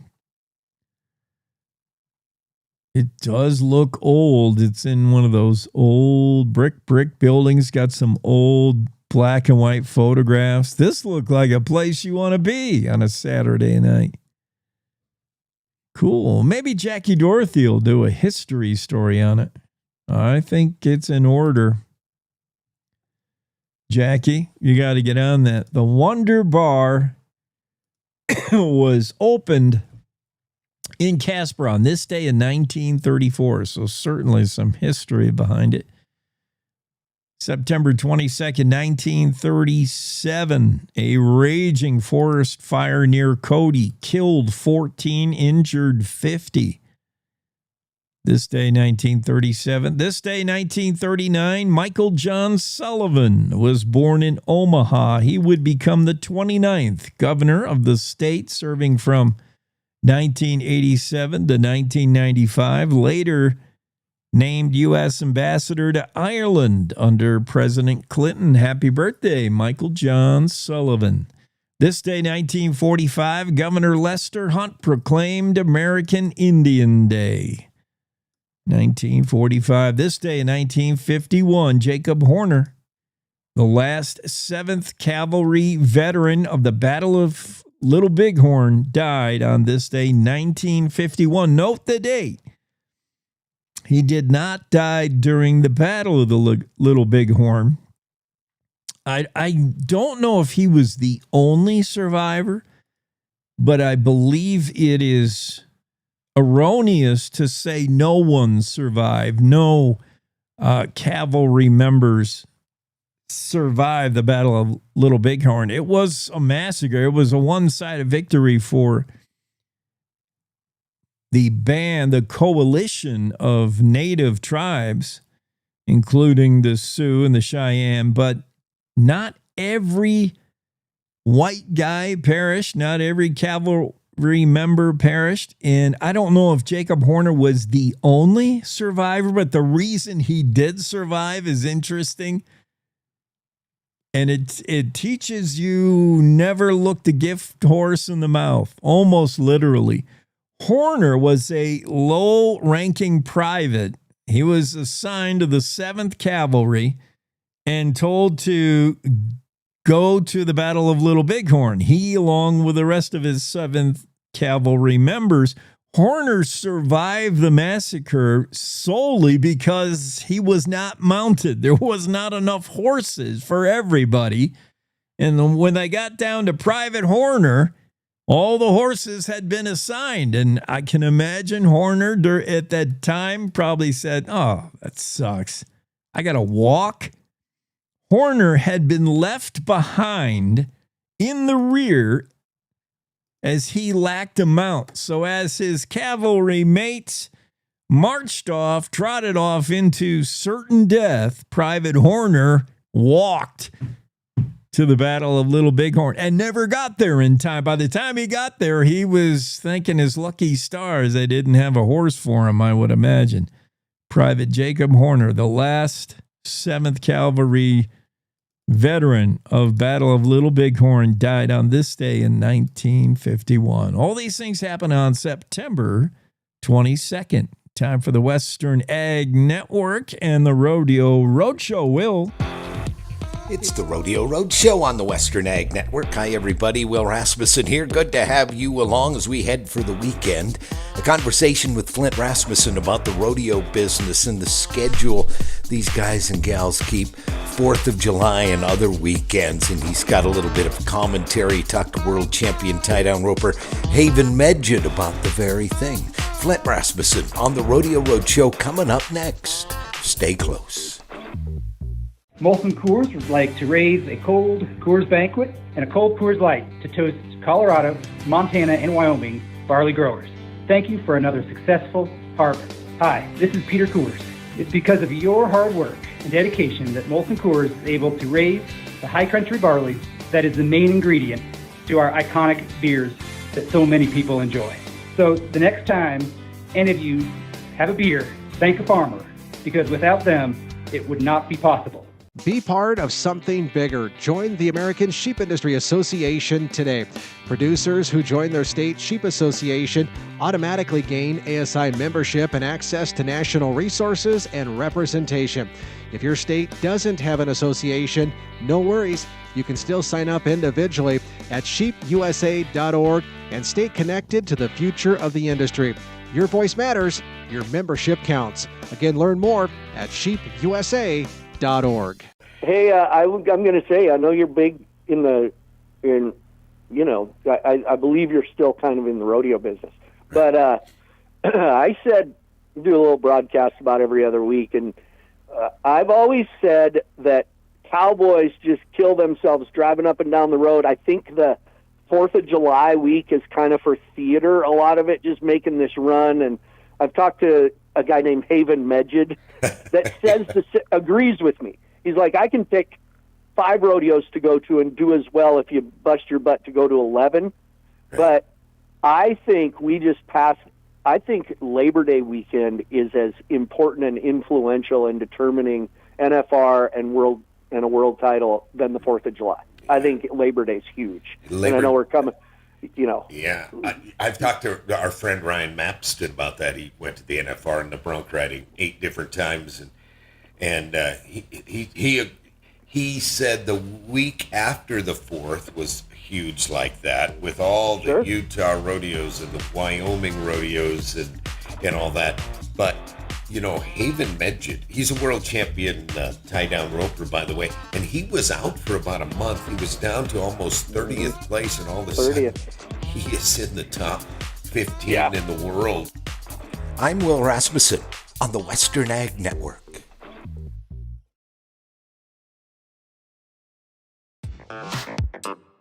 We're back.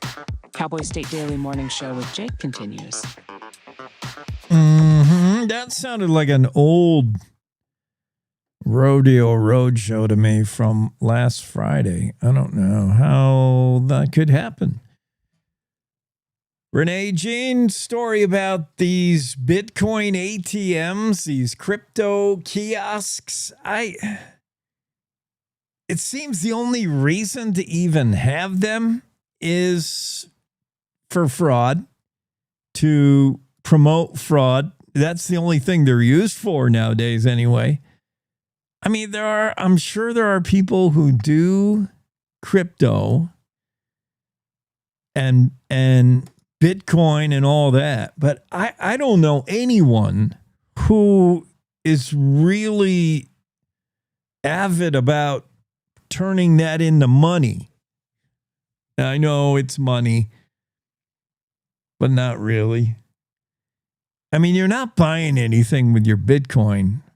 You need to convert it to a US dollar, to some acceptable currency. And you can do it at these ATM machines, which are popping up across the state, popping up across the nation. But Bitcoin ATMs are you're starting to see them more and more, these kiosks, and they're primarily put in gas stations. So that ought to tell you something. When you see these ATMs showing up in the convenience store, it should tell you something about the legitimacy of the Bitcoin ATMs. In Cheyenne alone, the police department says it has identified 50 incidents of fraud involving Bitcoin ATMs, totaling more than $645,000 in cash that is and will remain unrescuable.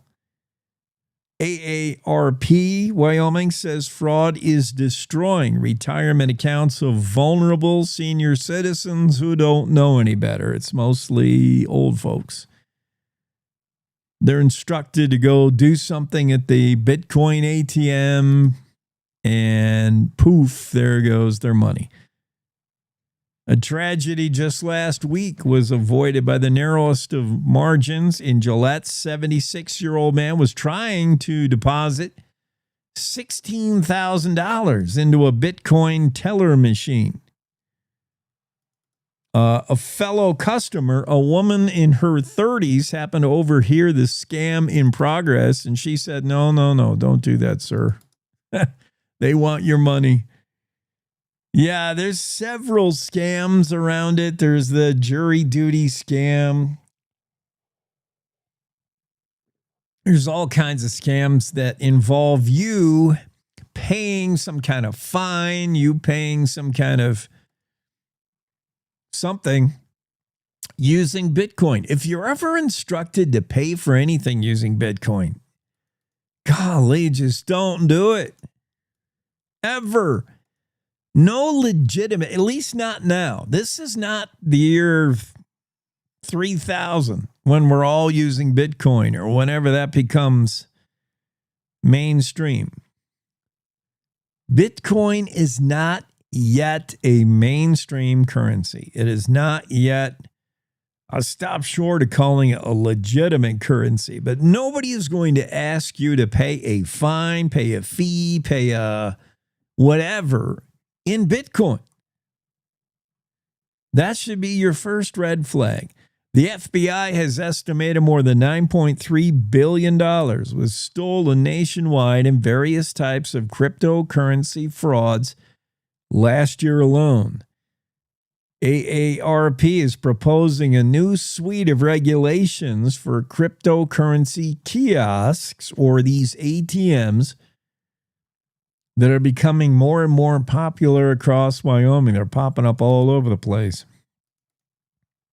I can't think of a legitimate reason you would conduct business at a Bitcoin ATM machine.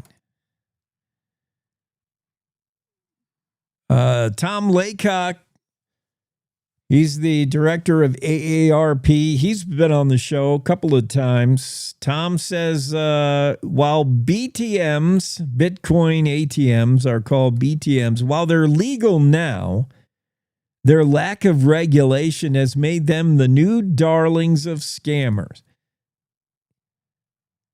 Laycock says these are the same old scams. It's the IRS scam.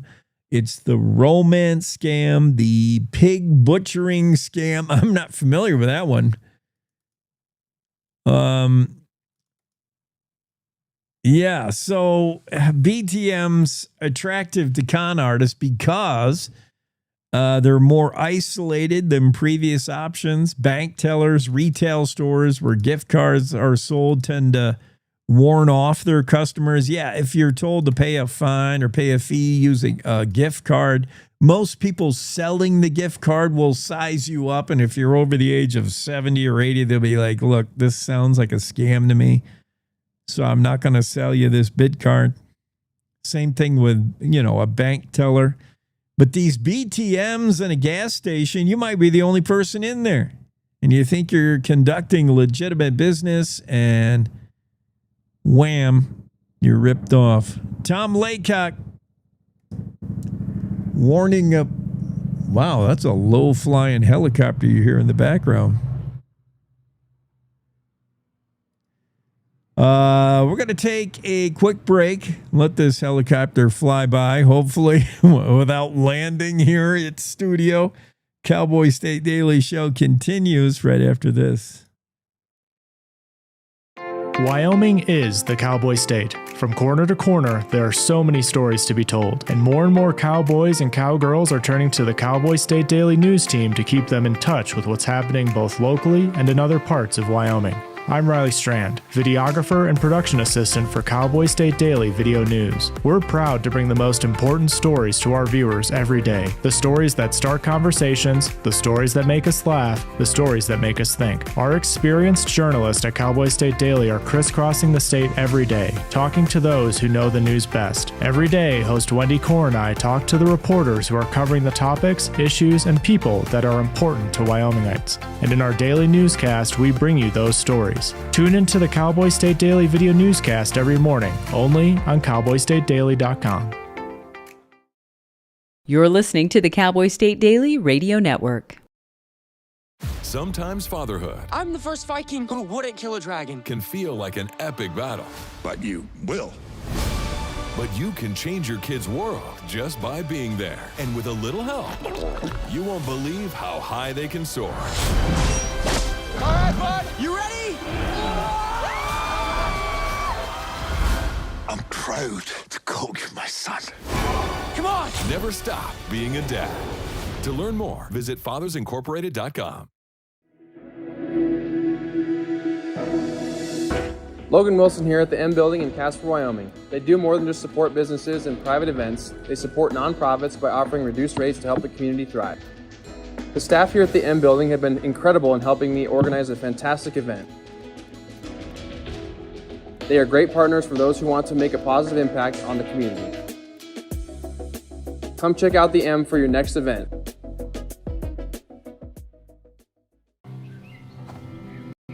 For decades, I've taught you everything I know.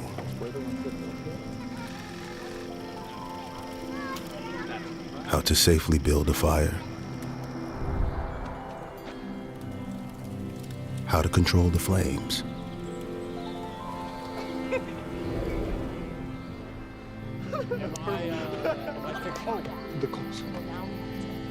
What to do with hot coals.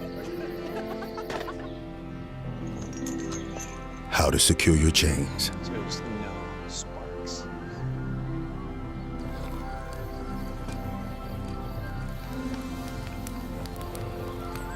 But I can only teach wildfire prevention. Only you can prevent wildfires.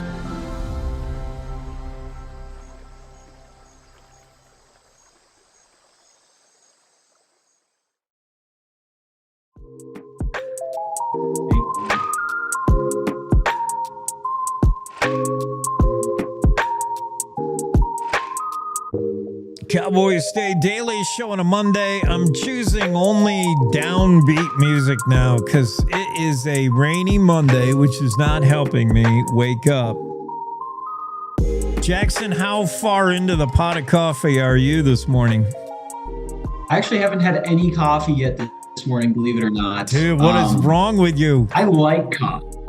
I don't know. I like coffee, but I try not to be dependent on it, I just want to have like a nice cup every once in a while instead of having needing it to get up in the morning. That is smart. Enjoy it for the enjoyable beverage it is and not as a crutch. It's too late for me. I do try to not drink it on weekends just so it has some effect during the weekdays, but I don't know. I might be going right to Red Bull and meth here pretty soon. Oh man, Celsius, that's the next big one. Yeah, Celsius. Yeah, you ever try that Celsius? No. It's like the crazy energy drink. People get the shakes and stuff. Allegedly, we don't know that for sure. I might have. I've seen some friends use Celsius quite a bit. That's like the next step after coffee doesn't do it. I'll be mainlining Celsius. I'll be shooting it into my big toe here pretty soon because nothing else is working. I'm so super tired on Mondays. Hey, let's talk about some of your stories, and I want you to describe why the owners of this certain outfit, the Shellers, you won't see a vampire within 100 miles of the Shellers outfit. Oh yeah. Oh absolutely, man. Yeah. And they were joking about that too at the market that I went to. They had this like chalkboard out front, and it was something to the effect of, "There's enough garlic here to kill every vampire in Europe," or something like that. And they actually travel to Europe too for their garlic stuff. They said that like the produce over there is better, and that the people are pickier, so that they regularly go to Europe to like stay on the cutting edge of garlic, which I thought was awesome. So yeah. Certainly no vampire worries there, although we'll check in with them come Halloween time because you never know. And they're over there in Alta, Wyoming, which is pretty much Idaho, but we won't mince garlic. Yeah, no, they're very proud of the fact they are Wyoming grown. They want nothing to do with Idaho. I mean, they go to the farmers market in Idaho, but they make it very clear on their stand. There was like a Wyoming license plate there. There was a sign that said grown in Wyoming. They want to make it super clear this is Wyoming garlic. This is from the Cowboy State, and they are proud of it. So what makes a cutting edge garlic or a garlic that's like way stronger than your average garlic? How do they do that? Yeah. Well, they told me, so this was like 4 times stronger than what you can get in the grocery store. And they did let me in on a couple secrets while I was there, but I was sworn to secrecy. I cannot reveal the tricks of the trade. Although some of the ones that we were allowed to put in our story is this giant kind of wooden wheel with a bunch of spikes on it. And they call it, of course, Spike. So this big wooden wheel, it used to be a spool of wire for the electric company. And I mean, think of, huge, like bigger than a person. And they take this thing and they roll it over the soil. And what that does is it pokes holes in the soil and it aerates it. And so they told me that this wheel took their garlic operation from about 3,000 bulbs a year to 12,000 bulbs a year. So a pretty massive scale. And that's one of the little secrets, as he described it. Interesting. All right. Little spoiler alert, little tip. You're going to have to DM me the rest of the super secrets. I want to know. I love, what about you with your garlic consumption? Like, I want to eat more. Same with honey. Like, I want more honey and more garlic in my diet because I think it has great health benefits. I love the taste of garlic. Others may not like that I like garlic when I talk to them, but I love it. What about you? You dig garlic? Yeah, I mean, just like everything else, it's one of the many seasonings I have in my spice rack here. But the Shellers, that's who I was talking to, these garlic sellers or self-proclaimed garlicologists, they were saying that their stuff is way stronger than what you get at the grocery store. So they're like, I don't know why anybody would use this stuff, this grocery store stuff. Yeah. But to your comment, about other people kind of catching on to their taste for garlic, it's they've actually gotten to the point where they can't smell garlic. They've been doing this now for about 8 years, and they say that they don't realize it. But they were kind enough to invite me into their house where I was just overwhelmed with the smell of garlic because they keep it all in the house. And so I was trying to, keep from crying. My eyes were watering, and they're showing me around going, look, there's some here and there's some there. And yeah, it was a really unique experience, and really glad I got to go check that out because that was a ton of fun. I mean, how often do you get to go and see how garlic is grown, Almost never. Michael and Julia Scheller over there in Alta, Wyoming doing garlic. So I guess you can grow garlic in like here where, the growing season's like 2 months. It doesn't. Do they have a greenhouse? How do they do it? Yeah. So that was one of the things I asked them. I was like, why garlic? because it's kind of a weirder crop. I guess I don't know any people that grow garlic. Yeah. And they said they kind of just started off by wanting to grow something. They're like, we want to, I don't know if they wanted to become farmers necessarily, but certainly have like an upscaled growing situation going on. So they started with, I think it was grapes. And grapes, as you know, are very picky. They like to grow on sunny mountainsides in Italy. They don't like freezing cold Wyoming. So apparently the grapes are very hard to keep alive. And then some of the larger crops, thinking of like pumpkins or watermelons or something like that, those require a lot more land than what they had, because this is essentially just in their backyard that they're doing this. So they're like, okay, we need a small and resilient crop. And they kind of landed on garlic. They're like, okay, let's try what they call a test plot. We're going to put down a test plot of garlic. And 100% of the garlic that they planted came up. And they said that's all the encouragement they needed to just keep going. And here they are putting out 5,000 pounds of the stuff a year now. And they just had a green thumb right off the bat. We're talking to Jackson Walker, his story on Michael and Julia Scheller and how they're making garlic. Yeah, I imagine once you've had their garlic, you can't go back to grocery store garlic. And then you have, if you've had their garlic for a long time at the farmer's market, then you develop the same immunity to garlic they have. Pretty soon you need, I don't know what the advanced Red Bull is for garlic, but yeah, there's probably something at the other end. Tell us about the Grumpy Moose and south of you know Jackson. About the Grumpy Moose, yeah, a little bit. So yeah, I actually split that byline with you thanks to some of your help. So I got the chance to visit Jackson, Wyoming this weekend, or this past week rather, which I heard was actually named after me, which is pretty cool. So I was up there exploring around, and we heard rumors of this moose statue that apparently people had shot at. They were like hunting this moose statue thing was a real moose. And so all we had to go off with that was that little rumor. So I had to call my man Jake. I had to get his help because he's a local and he knows the area. So he pointed me in the right direction. We found the statue, and then I needed a place with Wi-Fi so I could start working on the story. So Jake was kind enough to invite me into his humble abode. I actually got to sit right there where that man is sitting today. I got to sit at the command station. It was pretty sweet. And yeah, we worked together on this story. We tracked down the owner of the moose. It's this nice older lady. Her name was Marty Pete, and she told me all about the story of this moose, what they call Grumpy Moose. And pretty much Grumpy Moose was supposed to be kind of a waypoint because it's hard to tell people specifically the directions to take to get to their plot of land.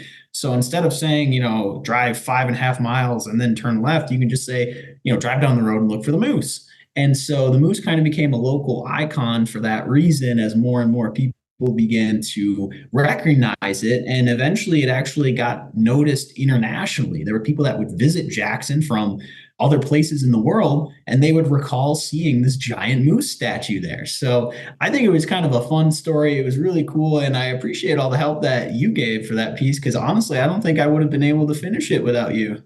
Yeah, that moose is super cool. You managed to uncover a few things I didn't even know about the moose.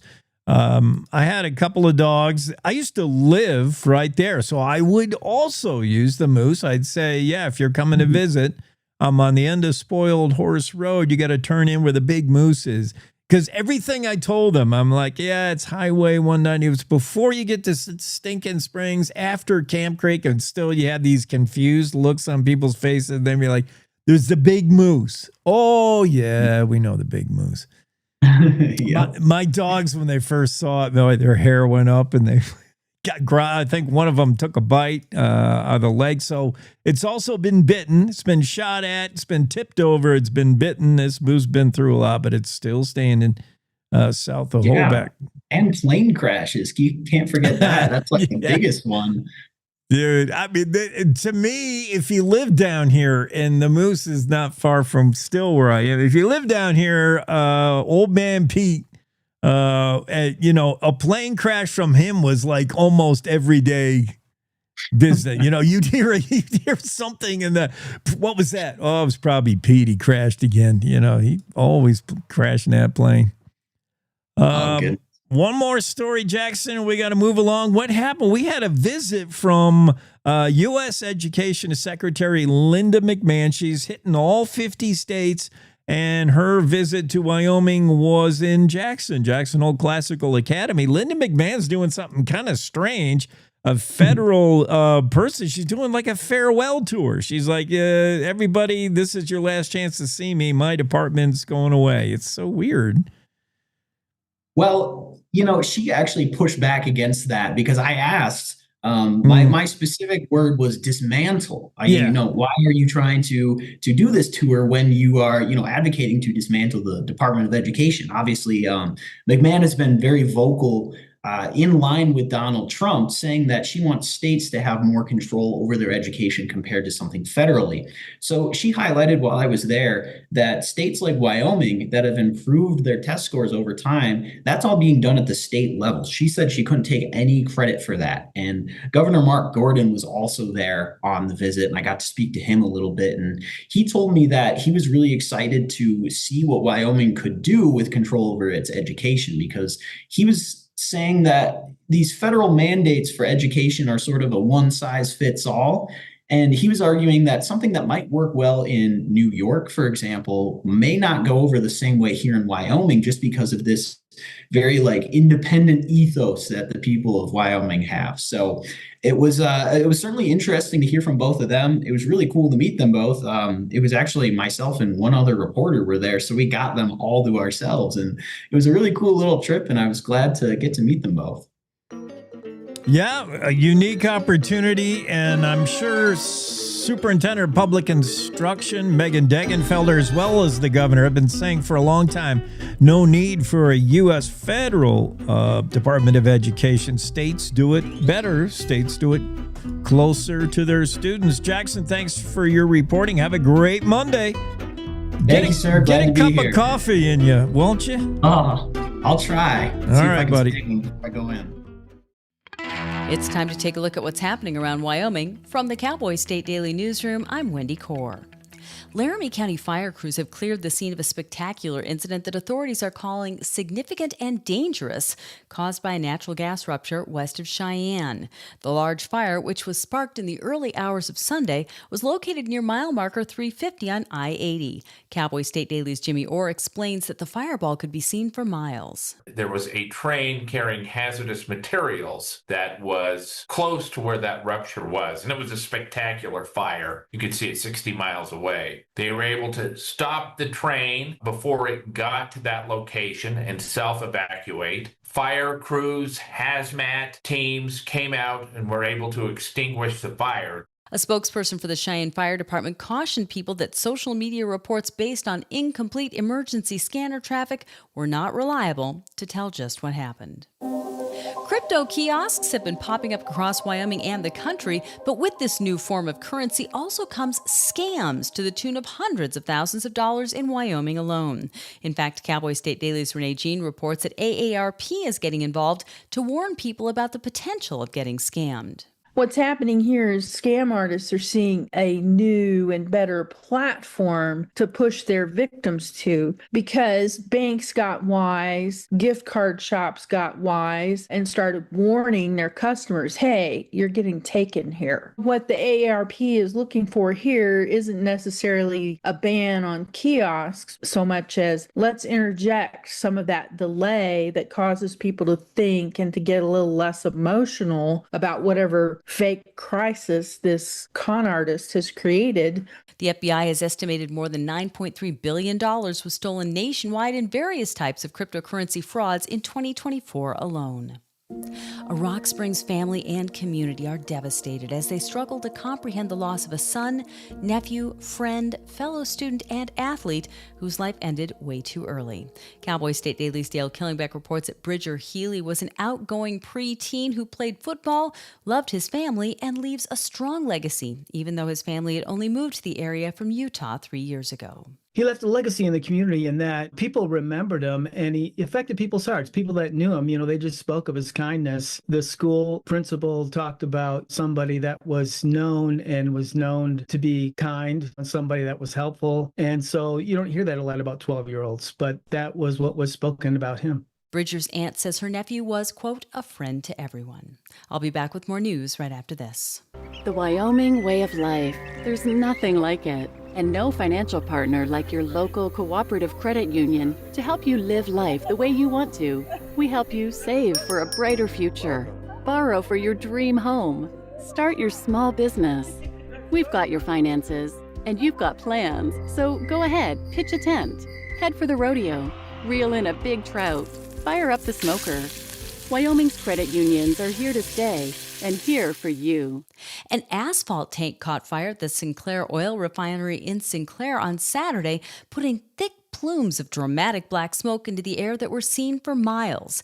Cowboy State Daily's Justin George reports it looked a lot worse than people feared. People have woke up and saw these thick, dark, black plumes of smoke coming from the Sinclair oil refinery. And the first thing on everyone's mind is the refinery's on fire. What it was an asphalt tank on the refinery grounds that had caught fire. Fortunately, Carbon County firefighters and other volunteers were out there and were able to put that out really quickly. And it didn't spread. There was no concern that it was going to spread to the refinery or get to town. A Sinclair spokesperson said that emergency personnel responded to the tank fire, followed its response plan, and extinguished the blaze. Also, all personnel were accounted for and there were no injuries. Michael and Julia Schellers are self-proclaimed garlicologists who are the owners of Garlic Fett, their homegrown garlic business that produces upward of 12,000 bulbs or 5,000 pounds of garlic per year. Cowboy State Daily's Jackson Walker reports the garlic from Schellers' humble 3-acre farm is rather potent. They claim is 4 times stronger than anything you could find in the grocery store. It's primarily used for cooking purposes. Their freeze-dried garlic is ready to eat right out of the bag. It requires zero preparation. Despite the pungent odor of garlic that permeates their home, Michael says their friends aren't bothered by it.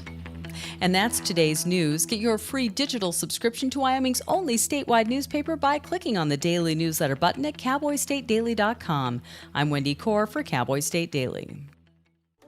My biggest fear in the middle of my addiction was that I would never be able to get over it and that my kids wouldn't have a father. I overdosed on heroin and I lived. And I started thinking, you know what? This isn't my story. For the longest time, fear held me back from ultimately being who I wanted to. I found the Fatherhood program, and it was one of the best decisions I've ever made in my life. My desire to change had finally outweighed my desire to stay the same. I felt powerless for so much of my life that it's important to me that my kids are empowered and truly believe that if they can think it, they can do it. I definitely had to become a better man to be a better father. For the first time, I finally feel like I'm exactly where I should be, where I want to be.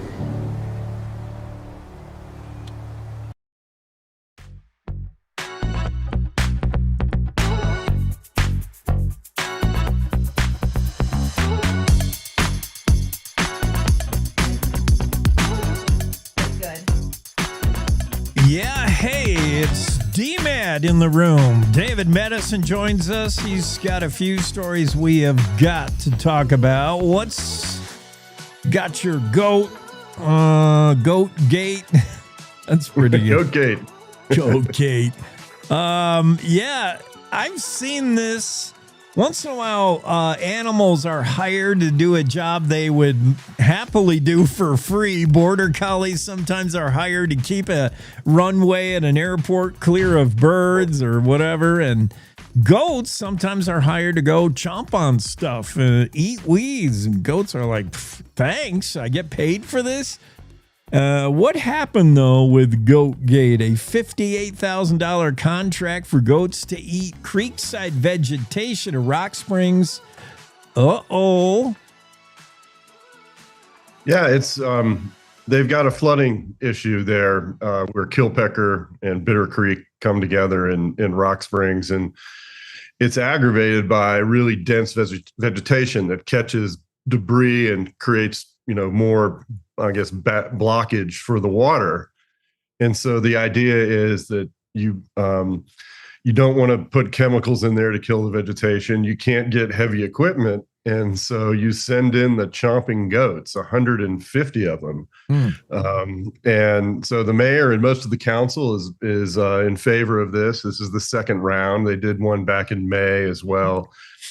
And you have one city council person who's just raising a red flag because of his own concerns about priorities, and maybe the money could have been spent better elsewhere. But that's pretty typical in city council politics, that not everyone's going to agree. But it was a pretty well supported initiative. And in talking to the goat wrangler, they seem to have their plan in place. And I think it's going to begin this week, where they'll be releasing the goats into the creek bed. What I found really interesting was that previous water quality studies had raised such concerns about the quality of the water that they're actually going to have to bring in water for the goats. You would think if goats were working a creek bed, they could just sip from the creek, but apparently that's not the case here. And so, yeah, it kind of, what do you find when you look close enough at a goat project?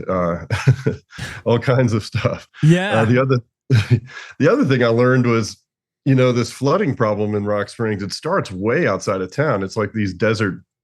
You see this down in the American Southwest, where it will rain 10 miles away and then create a flash flood, in a place where no one saw rain that day.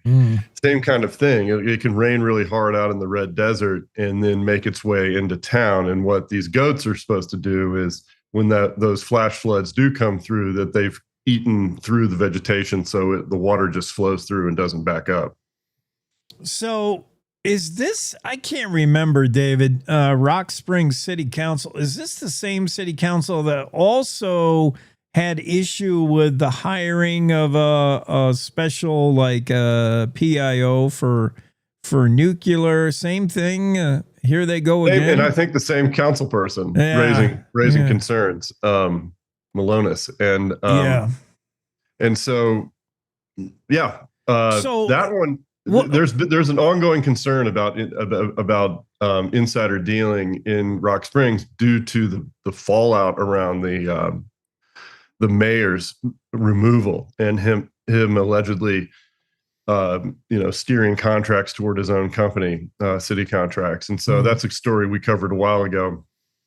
And so I think there's just lasting kind of bitter taste in people's mouths about that. Yeah. Or as you say, anytime you spend money, people are looking ever closer at any kind of expenditure. Things are tight, and it's only going to get worse with dwindling funds coming from property tax. Yeah. Right. We're going to be hiring cheaper goats everywhere pretty soon. we can't hire the fancy goats we used to back in the day. Times are tough. We got to tighten the goat belt. I love this story on Pete Simpson Jr. This guy is the guy you knew, but you never knew. He was Blue Man number 9 in the world famous Blue Man Group. Why are we only finding out now that he was one of the guys in Blue Man Group, who we all know, Vegas or New York, wherever it's taken up residency? Great show. He's performed more than 5,000 times. You just never knew it because he was wearing the blue makeup. Do they have to not disclose they're in Blue Man Group during their tenure? Oh, he didn't mention that. I think it's just a matter that he's a humble guy working hard, that he had Pete Simpson, the nephew of late Senator Alan Simpson, whose dad used to run, his father, Peter Sr., and mother Lynn were very involved in the theater scene all over the state, and the department there at the University of Wyoming, which in the late 80s, early 90s was really turning out some talented folks and I think they still do. And so the story really showed that you can have a career in experimental theater, right? Like, how many parents of college kids get excited when their sons or daughters comes home and say, well, I'm going to find my career in experimental theater, right? I mean, it's a very much a niche career path, but he did it in style. And so my favorite story about Pete there was how he got, his Wyoming encounter right as he's going in for the audition. He's there at the Astor Place Theater in New York City, and he's nervously awaiting his chance to audition. And then up walks one of his classmates from the University of Wyoming, Patrick Willingham, who was kind of running the management side of the theater.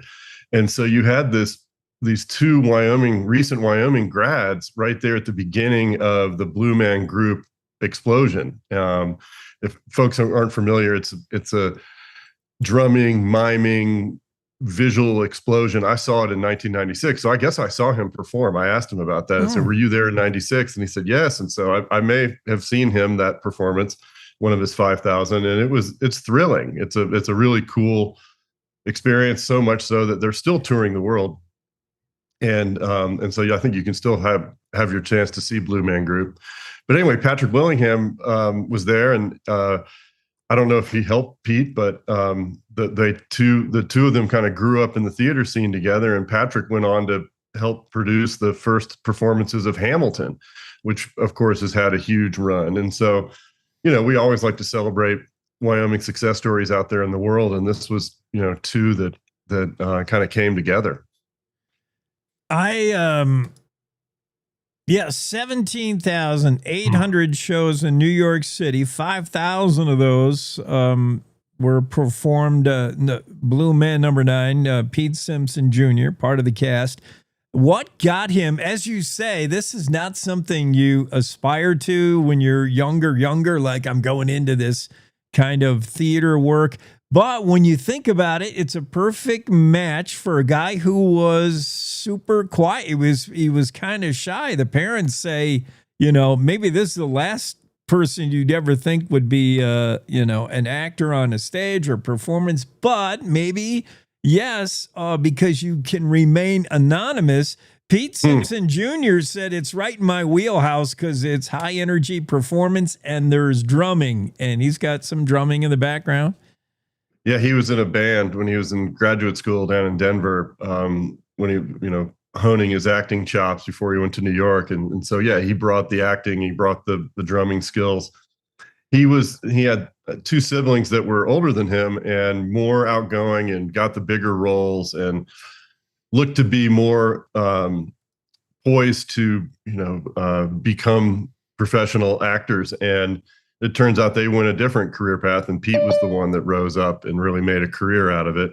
And I think it's happenstance. I think he wasn't trying to hide behind blue paint. I think he would have loved to immediately get starring roles in major motion pictures and in Broadway. And he has throughout his career been able to do acting at all kinds of levels. And now that he's done with Blue Man, he is taking on new work and continuing to find ways to push the boundaries of theater through experimental work. He teaches at two very prestigious universities, New York University and Harvard. And what I also liked about the story was I was able to talk to folks working in theater in Wyoming right now, and the question was, is the landscape such that more Pete Simpsons can come out of Wyoming? And I think, yes, as much as ever, that there's 40-something theater organizations in the state, and that there's the Fringe Fest, which I wish I had covered, which happened back in August in Casper. And that really allows artists to push the limits and try experimental work. And so absolutely, Wyoming remains a creative hive of activity, and Pete is the kind of a patron saint of all of that. He comes back whenever he can and to visit and cheers. He's taught at the University of Wyoming, and he's cheering on those that are following in his footsteps.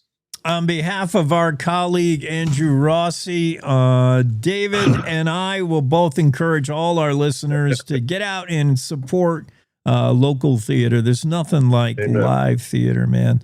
That's so cool to learn that a Wyomingite was a big part of Blue Man Group. So many shows in New York. That's cool. And you saw it in New York or Vegas? You saw it in New York. I saw it in New York. Yeah, my father is a huge theater buff.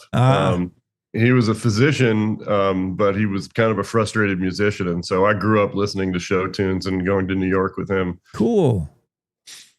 Very cool. Well, a couple of your stories regarding the energy sector have produced some guests for us. We're going to have guests on today, including today later, Phil Tagami, who's got to be pretty happy about the California Supreme Court decision that I think we all think it's the last legal straw in a drawn-out battle. The latest is California Supreme Court ruling against the city of Oakland, trying to prohibit this port that could ship out Wyoming coal from California. That should be good news for Phil Tagami. It'll be in a few years, but is there going to be any more challenges? Is it possible, or are we green light go here? From what I can tell, the opposition is now pivoting toward trying to convince investors that this is a bad idea. So it's a marketplace question. In talking to the guy who's the main attorney behind No Coal in Oakland, he was very frank in his criticisms and in his vision for the future. And he says, we're just going to try and really point out what we believe to be the flaws in this project as an investment. Now, it's not just a coal port, right? It's a commodity. It's a deep water commodities export terminal. Coal just happens to be the most controversial product. And so I don't know enough about all the different types of commodities that could come through there, that maybe coal is just a small piece of the total portfolio. And maybe that's something to ask Phil about. And it started, the reason that I think this is probably the last, because one, it's been 10 years.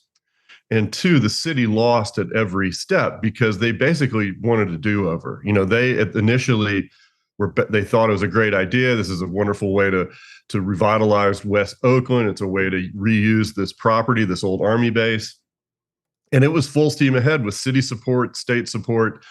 And then this little newspaper in Utah, the Richland Reaper, back in 2015, broke a story saying that this is going to be a boon for Utah coal, and Utah coal is going to go out through Oakland. Well, as soon as that headline hit the progressive politics of inner city Oakland, it really blew up, and it led to a 10-year delay.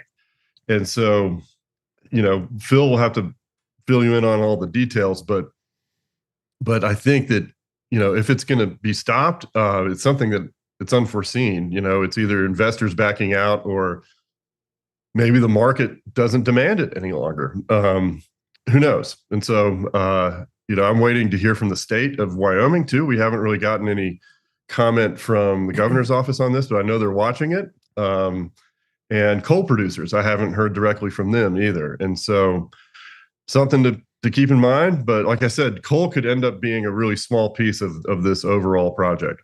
The governor's last notion of getting coal out of Wyoming and out to sea was to go the other way, go all the way to the Mississippi. So I'm sure the governor will be happy about a shorter route. And maybe we have Phil Tagami on the show with Ted Franklin at the same time. He's the guy with No Coal in Oakland. We'll have him virtual arm wrestle or something. That might be interesting. And I am remembering, I saw something in my reporting where they predicted that it could be as much as 40% of the total commodity load going through it could be coal. And so, I shouldn't underplay it, but it is a marketplace question that it's a new opportunity. So no one really knows exactly how it's going to pay out. No one knows exactly how much demand there is overseas for it either. Well, we'll talk to Phil. I'm sure now he's moving towards getting investors involved and making this viable. And he thinks he can have coal being shipped out of there by, I think, 2028. It's going to have to do a lot of paperwork to get there. One last thing, David Madison, your story on the Campbell County and the commissioners considering putting nuclear waste ban to a vote of the people. We're going to have Campbell County Commissioner on later today. and talk about that. That's the big issue, the big hang up with nuclear. A lot of people like the ideas of these projects, these modular nuclear, but it's the waste storage. What do you do with spent nuclear waste? Nobody wants it. They didn't want it in Yucca Flats, and they don't want it in Wyoming, it looks like, at least not in Campbell County. We'll see. Right. It's the same old story. I've been covering this since the 90s. It's there's all this promise with nuclear technology, but there's the waste. And so, yeah, Wyoming has been alive with debate over this. I watched the meeting last week of the Campbell County commissioners, and it was, it was lively. And I think one commissioner really wanted to have it all out there on the table and say, let's, instead of having us speculate what our constituents think, let's really put it to a vote and see what the community wants to do about this. I'm not sure anyone from the commission is on the record in favor of Campbell County becoming the site of a nuclear waste site, but we don't know. They also had another open house with a bunch of officials from the federal government and some other groups that really keep track of this stuff later last week. And so the issue is very much alive. Also in Jackson, there was a meeting of state legislators from all over the West, and they had some folks in to talk about the Canadian example. So I think I'm going to have an interview later this week with someone from the federal agency in Canada that oversaw this decade-long process, and they finally found a community in Ontario that would be willing to become the disposal site. Now, depending on who you talk to, like one person might say they're signing their own death warrant. Another might say, good for you all. You just created an incredible economic opportunity for your community. I interviewed one uranium expert last week who told me that, if Wyoming wanted to build a breeder reactor, which takes waste and turns it into fuel, they could, and it's being done in other parts of the world, you could power the whole state with just that one reactor run on waste. So that's the most optimistic point of view from someone whose nickname is Captain Uranium. And then of course the other side of the coin is that keep that stuff out of the state. So not going away. It's certainly a lively time. And I just read this morning that investment in uranium mining continues to climb, and so that's the front end of the nuclear industry. And we still haven't figured out what to do about the back end. Yeah, and we'll have Bob Jordan, Campbell County Commissioner, on later. His concerns is Wyoming going to become this national repository for spent nuclear fuel? The Yucca Mountain thing failed in 2009. Still looking for, nuclear is the future. You're right. Front end, so bright. So full of hope, but the back end, what do we do with the spent nuclear fuel? That really stalls us. How do we fix that? I'll be interested in your story about how Canada is doing it. Thanks, David. You got it. All right, see you next week. Have a great Monday. Cowboy State Daily Show continues. We'll be right back with... Who's our next guest? Oh, we got to get Scott Stanko on here. That's going to be fun. Let's take a quick break and get him into the room after this. Wyoming is a big state. There's so much ground to cover, so many stories to tell. But the Cowboy State Daily News team is up to the challenge. I'm Wendy Core, host of Cowboy State Daily Video News. Whether it's politics in Cheyenne, energy issues in the Powder River Basin, or grizzlies in Yellowstone, our talented crew of experienced journalists are out there finding and telling the stories that matter. What's the best restaurant in Du Bois? Renee Jean checks it out. What's the most recent Supreme Court decision mean into our everyday lives. Claire McFarland explains. How is the upcoming elk hunting season shaping up? Mark Hines lets us know.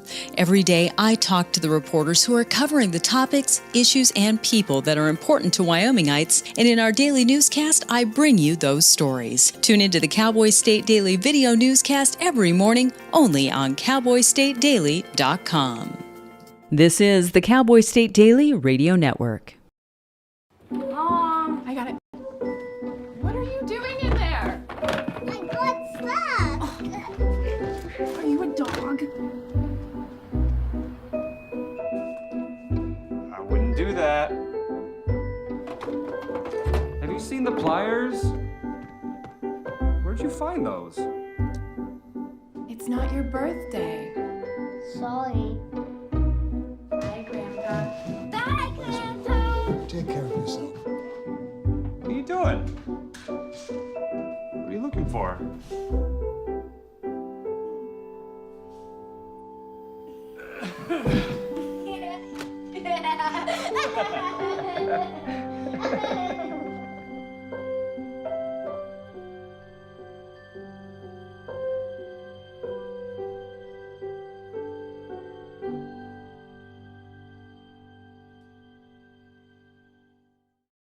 I don't know many kids in my son's school even do it.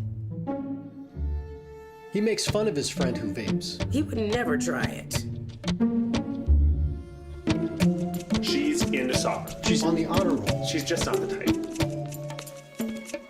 No way. No way. No way. No way, my kid would never vape. Get your head out of the cloud.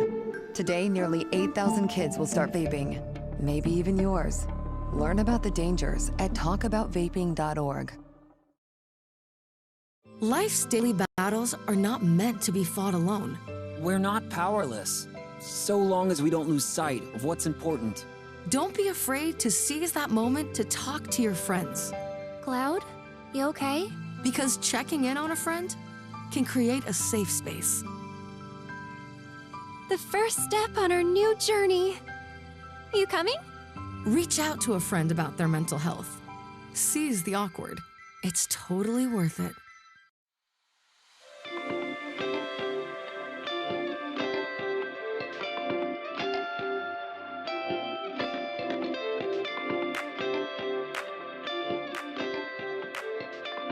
Cowboy State Daily Show with Jake here on a Monday. And we welcome into the room Scott Stanko. Scott, your dad. The way we were lately introduced into Rudy Butch was to learn that he's the one we're going to blame that we can't drive as fast as we want to in Montana because he challenged Montana's law back in the day, one of the greatest speed limit laws of all time. Just go as fast as you think you can go, man. Speed reasonable and prudent. And Rudy Butch, in typical Rudy Butch fashion, got himself a speeding ticket and challenged that. And then Montana just changed the way they did the speeding ticket thing. But Rudy Butch was way more, from meat packer to barroom brawler. Did he really get in a fight with Jim Kick? Oh my goodness. Yes, he did, Jake. Scott, yes, your dad was legend. Like, we could have a dozen reasons to talk about Rudy Butch on the show and just change him out week to week. Like, here's Rudy Butch. Here's what he did. I mean, that guy, just legendary. I don't know where to start, but I do want to start in the Gros Ventre if you want to go there with me. You and your dad pushing about 1,000 head in the Gros Ventre area. I wondered, you did that back in the early 2000s. Did you ever know of a cowboy named Roy Martin? He did the same thing in the 70s in the Gros Ventre. No, I did not. We took a national grazing lease over from the family of the Ingalls, and they were the truest cowboys you could ever imagine. They were homeschooled on the mountain, and they learned how to break horses up there. Yeah. I come out of University of Nebraska. My dad said, "Get up there. We're going to manage 2,000 head of cattle." And so I drove from Lincoln, Nebraska to Jackson, showed up. There were all these cowboys up there. I had to learn how to ride horseback pretty quick. Woke up every day, saw the beautiful Tetons, and we moved these cattle around this massive national forest grazing lease. The wolves were introduced back then, so that was a big controversy. I know my dad got involved raising, the 10th Amendment, whether it's the states' rights versus the Endangered Species Act through the Third Amendment or the Fourth Amendment, or the Commerce Clause. So but that was an amazing experience, and I'll never forget that. So yeah, what a cool thing to be able to do. Like many kids dream of, you get to play cowboy and you get immersed in it. Like that is for real cowboy in the Grove, looking after cows in Grizz country, in wolf country. That's pretty neat. So it's no wonder you took that and went 180. And you went to law school and worked with a big firm in Chicago. Yeah, then I was a patent attorney. I went to University of Michigan and I worked at in the skyscrapers of Chicago, and completely 180. Yeah, I had an interesting law school essay when I was applying to law school. I said I was this cowboy out in Jackson Hole. And so I think that was well received for the diversity, if you will.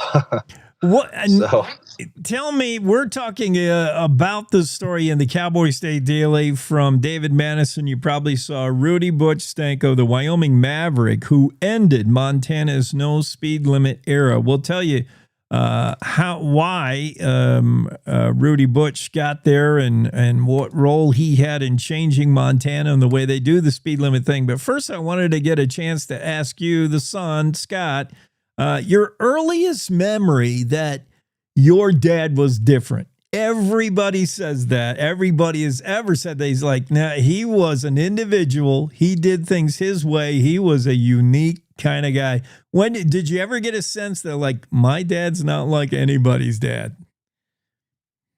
Well, I remember as a really young boy, I think I was actually kind of scared of him because when he walks in the house, you just feel that energy, I said in his obituary, he was a presence in any room he walked into, and you could really feel that. But then what was funny is growing up in high school, I would talk to some of my friends' dads, and they're like, yeah, we saw your dad at the bar last night. He kind of got in an argument with some guys and they went outside. So we said we'd go help him. We decided we were sitting there. We better go out and help Rudy Butch. And they went out there and there was 3 guys laying on the pavement. So, yeah, or, it'd be stories like that. And so I know it was kind of that, remember that movie Roadhouse? Yeah. Where there was all the bar fights? Yeah. It was back when they didn't call the cops and people used to be able to do that, So yeah. He loved to do that, but then he would be friends with you the next day. Yeah. And after he would buy you a beer if he beat you up the day before. So that's just how it worked. Those were wild days. University of Wyoming full ride wrestling scholarship. So Rudy Butch is never the one who needed help in any kind of barroom altercation. Light heavyweight wrestler in college, trained as a boxer by his father, went on to be undefeated in the toughest man in Wyoming contest.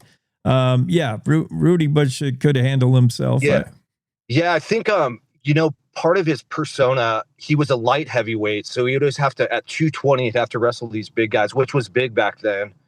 But the 250, 260 guys, now they're over 300, right? But he was always that, there was never a fight or challenge he was afraid of, even when he was going against these bigger guys in college. So he always had that attitude, and he took that into business, and he wasn't afraid to stand up for his rights, and that kind of defined his legacy later on in his life, taking on these big cases. Whenever a big case would come up, he would just get real excited. Where most people wouldn't want to go to court, he couldn't wait. Oh, gee. I can imagine. Yeah. He had that challenging way about him. Even if it was, we'll talk about the license plates and how Yeah, like here, this sort and just another aspect of Rudy Butch. He created his own license plates in Pine Ridge Reservation, South Dakota. Yeah. He found an area where, he's one of those guys who say, I'm a sovereign nation. I don't need a license plate. I don't for real. He did that. Yeah. So he had this theory. There were 7 reservations in South Dakota, and there was something about the federal government ceded 6 of the reservations to the, maybe the jurisdiction and stuff, but Pine Ridge never had. He had this case he cited. And so his theory was, well, the members of the tribe have their own license plates there. I have property here. They don't have state jurisdiction and they don't have federal jurisdiction. So he drove around with these Pine Ridge license plates that he made.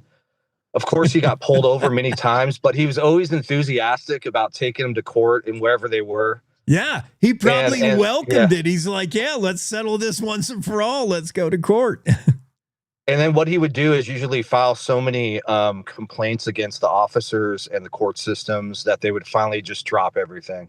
That sounds right. It takes a lot of work. It takes a lot of work to do that, but he enjoyed it. So, yeah. So if we were able to somehow pigeonhole a guy who did everything in his life, just amazing, Rudy Butch. Oh, hey, David, I might have lost you.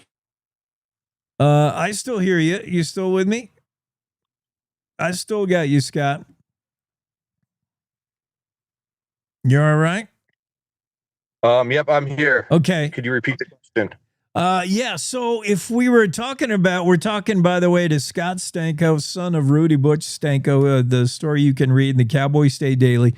If we were to define him, if we had a limited room on the tombstone, I guess we would say he was a meat packer or he was just a cattleman from beginning to end. Like he pushed cattle. He knew how to put cattle on the land. He knew how to buy cattle. He had an eye for cows. And then in the end, it was a processor. He was a meat packer in the end, really. Yeah. Well, he was a 3rd generation meat packer. So the Stanko settled in Sheridan and Casper. So he learned from my great grandpa and grandpa. And they started a business in Nebraska with, I think, only 50,000. And by early 80s, they were killing half the cattle in the Rocky Mountain region.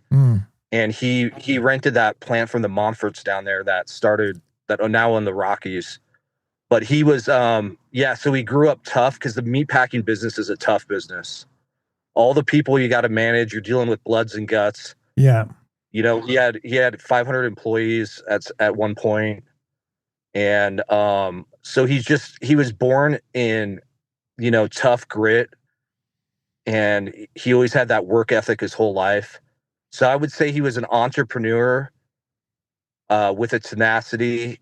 And then what really defined him later in life was constitutional rights and being kind of a sovereign citizen. Like, I'll use the term you did. That's a good way to encompass it. So. Yeah. He was really challenging that way. And that's what brings us full circle to the David Madison story. What he also, among many things, he raced cars. So he was good at driving fast. And when they clocked him at over 120 miles an hour in Montana, he said, that's a speed reasonable and prudent for the skill I bring to driving and for the car I got on the road. He was right. But he made Montana change the whole way they had to think about speeding tickets. Montana Supreme Court had to change everything. That sounds like Rudy Butch. That's right. Yeah, that's right. He actually went into court with some of his stock car racing trophies and said, listen, Judge, how can you not say this is reasonable and prudent? And the court agreed. Look at the car, man. I offer Exhibit A, this car and me. And he probably did a drive-by for the judge. Yeah. It was actually he had a couple different cars he would blast away on, but one of them was a Z28 purple Camaro. And it was my junior in college, and it was some old girlfriend's car that he had. And so he said, why don't you just drive this? So I actually got to drive that purple Camaro at University of Nebraska for a little while. So that was the legendary car that overturned the law, should we say? Yeah. Right. Scott Stanko. Yeah. So it's hard to encompass everything, Jake, but I think David Morgan did a great job of capturing my dad's persona and character in that article. And thanks for having me. Yeah, for sure. 1947 to 2023, Rudy Butch lived a life. He was one tough guy physically, and if you wanted to get in the courtroom with him, he was more than happy. Thanks for being on the show, Scott. I appreciate it. All right. Thanks so much, Jake. Have a great Monday. Cowboy State Daily Show continues. I think we got Phil Tagami waiting for you next. Let's take a quick break. Get him in here. The Seroptimists of Cody are inviting you to join them for their 17th annual Run for Hope, Saturday, October 4th. This 5K, 10K chip timed walk and run starts at the Rec Center at 9:30 a.m. with a kids race at 9. Proceeds support the Laney Cole Memorial Women's Cancer Fund. You can register for $35 in advance, $40 the day of the race. Discounted kids and student rates are available. You can register at Sunlight Sports in downtown Cody or online at runsignup.com. See you Saturday, October 4th for the Cody Seroptimist Run for Hope. You're listening to the Cowboy State Daily Radio Network. Who can you turn to for news you can trust? Your local TV and radio broadcasters. You trust us to keep you safe during times of crisis and to deliver the weather, sports, and entertainment you rely on every day. We bring you the facts you need to make decisions that matter. And as misinformation floods social media, you can trust your local stations to deliver the truth. Text TV to 52886 and tell Congress you rely on your local stations for trusted news. You handle the healthcare, we'll handle the marketing. In need of a spark for marketing your medical practice? Loom Studio provides creative and strategic healthcare marketing that illuminates the path to bigger and better experiences for your business and your patients. We specialize in branding and design, social media, website design, SEO and SEM, not to mention content creation, public and media relations, and marketing metrics to ensure you're getting results. If you're looking to increase your patient engagement and retention, enhance your community impact, and streamline your marketing efforts, our team is ready to help you achieve your goals. Contact us today and learn more at loomstudio.com.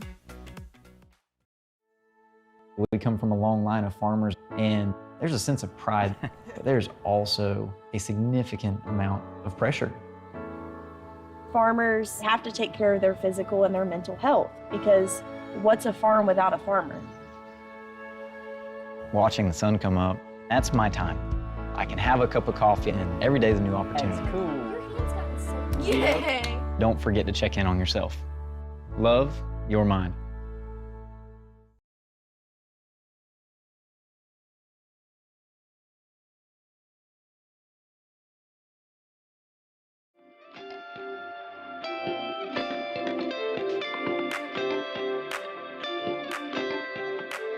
Cowboy State Daily Show with Jake. It's a Monday, and we welcome into the discussion Campbell County Commissioner Bob Jordan, retired from Black Hills Energy, so he knows a thing or two about energy. Also spent time with the engineering unit of the U.S. Army in the 1980s, so he knows a few things about how the U.S. government works. And we're going to kind of touch on all that stuff. Right now, the commission, the Board of County Commissioners in Campbell County, wrestling with the issue of nuclear. And when we talk about nuclear and all these exciting new projects, modular and these things, Bar None or Gillette or wherever we're talking about putting them in, it seems every day there's a new outfit that wants to come to Wyoming to bring their nuke power, and it's exciting. But Wyoming, A, we still have oil, gas, and coal, and B, what do you do with the spent nuclear fuel? That's a real hang-up for a lot of people. Bob, thanks for being on the show. Where do you want to start? Well, Jake, thanks for having me, and good morning, Wyoming. We can start anywhere if you want to talk about national energy policy. and how nuclear fuel fits into it. Yeah. Nuclear waste. Yeah, I mean, we're talking about the waste aspect. Later, I want to get your views on how you feel about the potential, the power potential of nuclear. Is it a clean, reliable source of fuel? Is it indeed the future? Or, do legacy energies in Wyoming still work? Oil, gold, gas, and coal. But right now, let's talk about the spent fuel. And let's talk about national Yucca Mountain Repository in Nevada. We were considering that. It was rejected in 2009. We still don't have a place federally, United States, to put our spent nuclear fuel. We're looking for one. Is Wyoming going to be that? I don't know if you call this a scapegoat, a graveyard for fuel, or are we going to be somebody's patsy? That's what I'm worried about. One project here, one there, but then is the writing on the wall that the feds are looking for a state to stand up and take everybody's nuclear fuel? I don't know. I don't know if stand up and take is the way we want to go. More like thrown into the fire. Yeah. So, stepping back to the Yucca Mountain thing project. So going back 40 years, the federal government's been looking for a place to put this. They had a long-term plan. They're looking for at least 3 repositories underground. They have one now called the WIP, which is Waste Isolation Pilot Program plant. That implies it's something that they're experimenting with. We've been deep diving the last 4 years, 3-4 years on some of this stuff that's going on. We got some word back when that nuclear is going to come to Wyoming, and I didn't believe it, but I sure see it now. So national policy says that they would like to have us or somebody get it off their sites. They have interim storage right now on about 92 different reactors, 42 or 45 different sites. 22 sites have been deactivated now. They got to get it off site according to federal law, and the lawsuits are taking right now.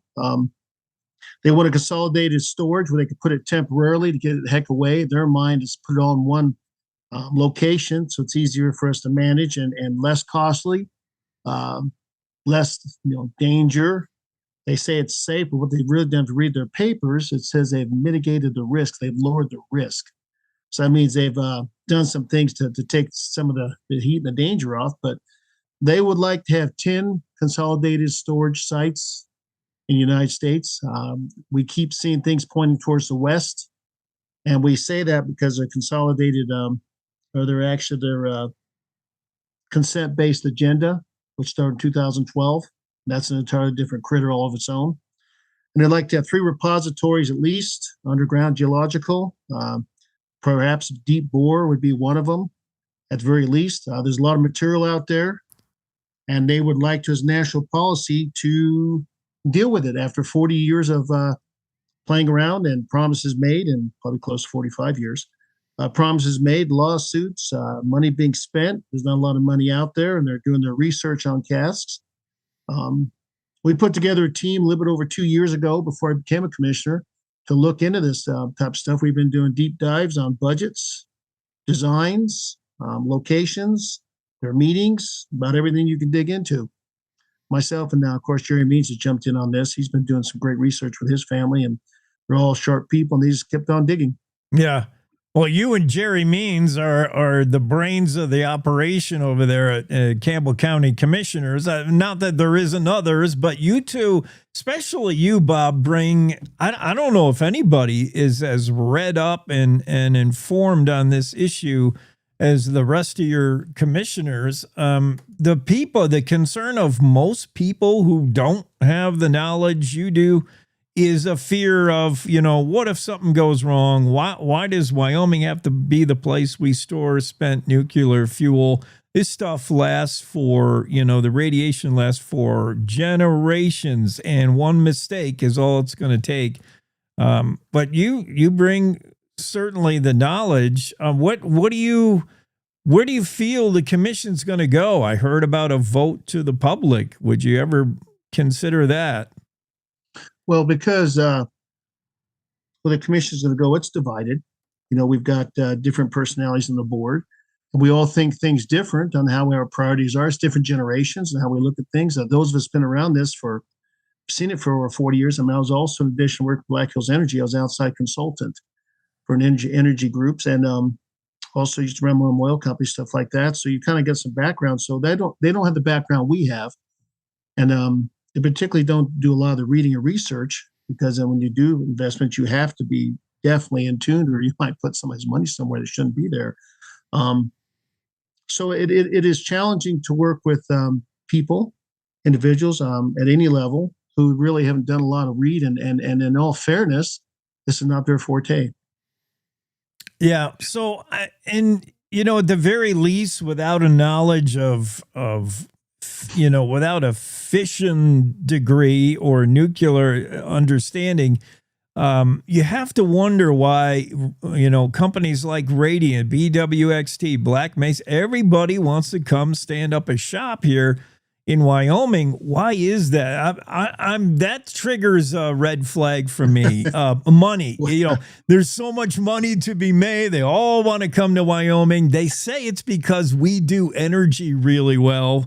I don't know. It makes me nervous, Bob. Well, that quotation that they've shared, that a quarter gets you a cup of coffee in China. The reality is, and I'll send some stuff to you that we can present on the show. We put in a PowerPoint. There's a legacy history here. It goes back 80 years. And then there's the future. And we're talking about fourth generation reactors, fourth generation fuels. But we have to do with the legacy to do this. So the real issue is that if we begin to move into this, I mean, let's take an example. We got a place out in New York where they've had the waste stored since 1969. You're not going to walk in there and tell people, look, I'm going to start this nuclear industry here. In spite of what they tell you, there's people always concerned with nuclear. It's on the back of their radar, even when there's a reactor involved. My niece lives out in Maryland and Delaware, and she's got one across the bay, and she keeps her eyes open all the time. No matter what they tell you, she's very much aware. So what's going on is they move into the West. They've got to develop new fertile ground for projects and research. And the INL, of course, is one of them. And then and Wyoming is clearly, along with the Dakotas and Montana, Nebraska, and Colorado, Utah, Nevada, New Mexico, we're all pretty much out in the middle of nowhere. And they need to develop these new industries and in addition, deal with the legacy. So we are fertile ground. We're free and open. We don't have a culture here. And if you look at consent-based siting and some other stuff we've read, it's obvious that they've put together a program to target the West to deal with their future endeavors. Yeah. I think it's just prudent to be concerned, ask the questions, do the research, go slow if we are going there. 2 years ago, this state would have been really eager to welcome these out-of-state companies with nuclear, but things are different now.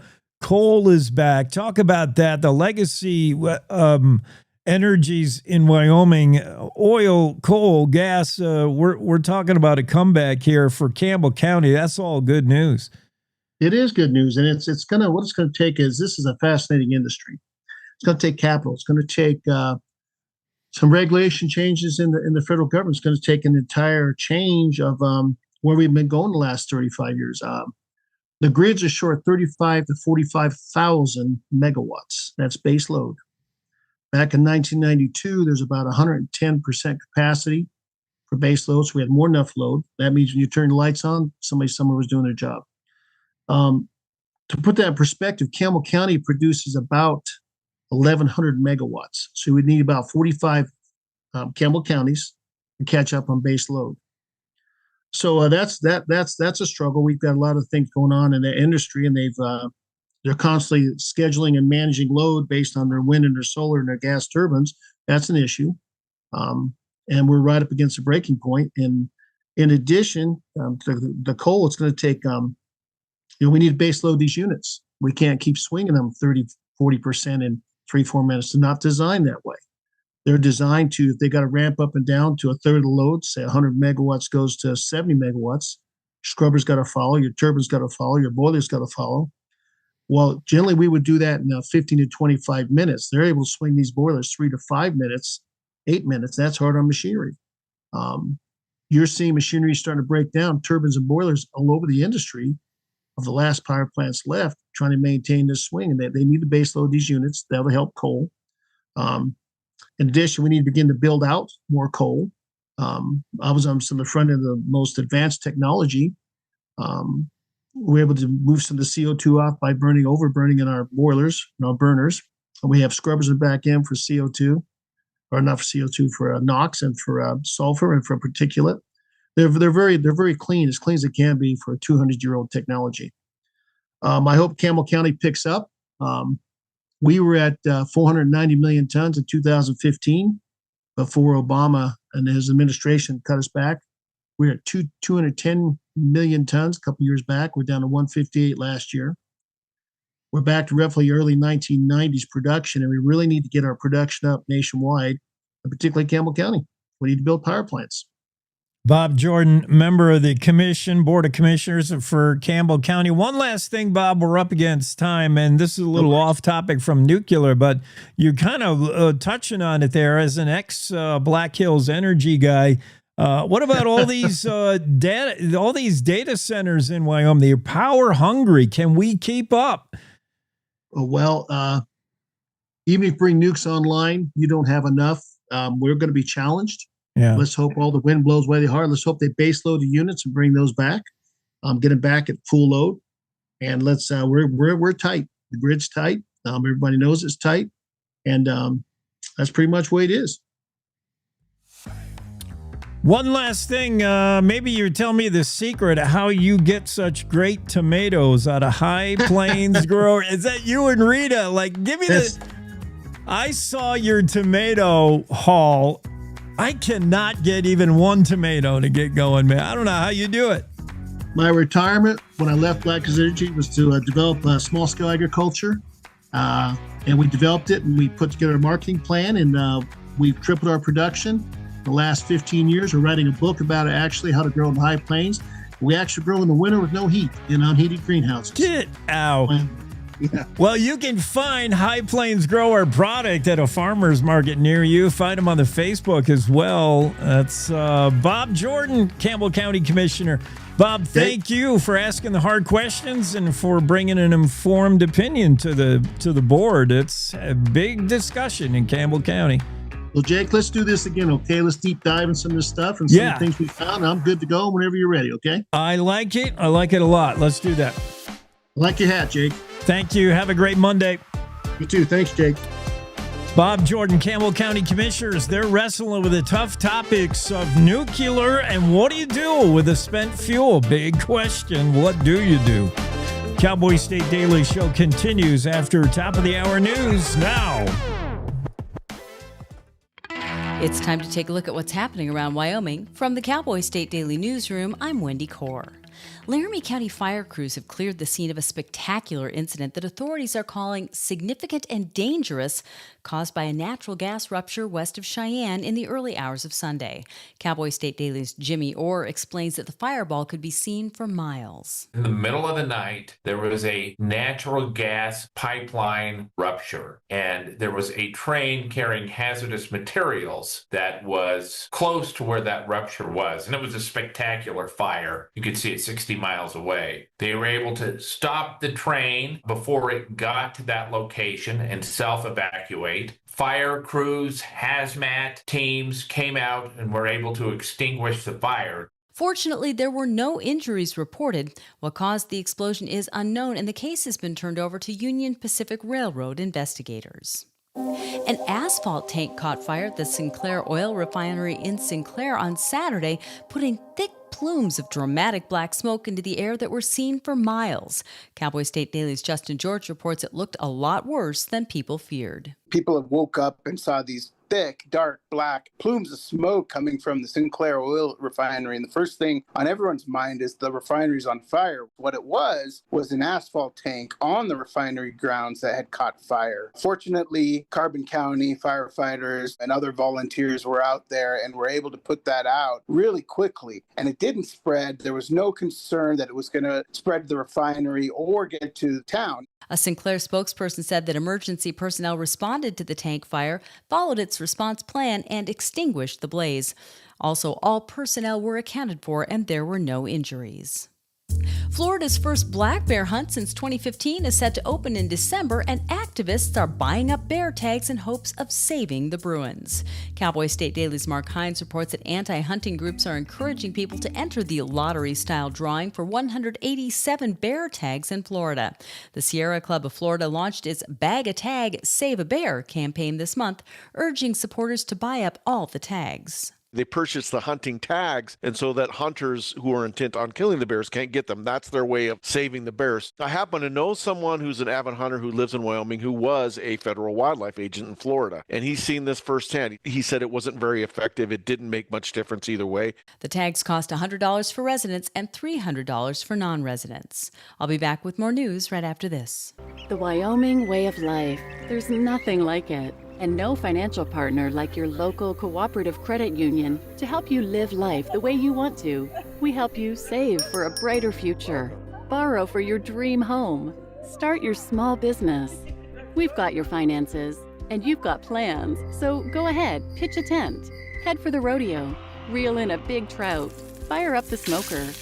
Wyoming's credit unions are here to stay and here for you. Crypto kiosks have been popping up across Wyoming and the country, but with this new form of currency also comes scams to the tune of hundreds of thousands of dollars in Wyoming alone.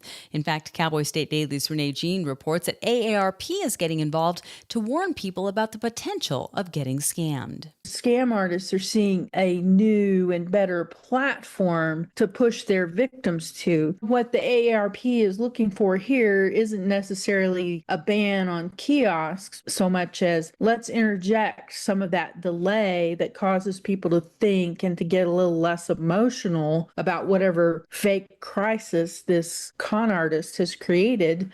The FBI has estimated more than $9.3 billion was stolen nationwide in various types of cryptocurrency frauds in 2024 alone. And many churches across Wyoming saw an increase in attendance after Charlie Kirk was shot and killed September 10th while speaking to students at Utah Valley University. Cowboy State Daily's Claire McFarland reports that while some pastors just touched on the tragedy, there were also church sermons that heavily focused on Kirk's murder. You can tell a lot about society's level of tragedy by what the churches are experiencing. A little evangelical church in Jackson did a whole sermon like, okay, based on Revelation 15, here's what he is seeing right now on the other side of heaven. And so some of them were very overt like that, where some of them were like, normal sermon is happening. A memorial for Kirk took place on Sunday in Glendale, Arizona at State Farm Stadium with the president attending. And that's today's news. Get your free digital subscription to Wyoming's only statewide newspaper by clicking on the daily newsletter button at cowboystatedaily.com. I'm Wendy Core for Cowboy State Daily.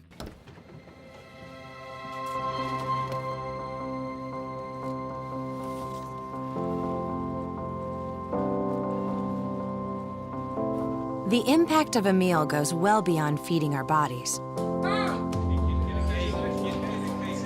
Food can open endless possibilities for people to thrive.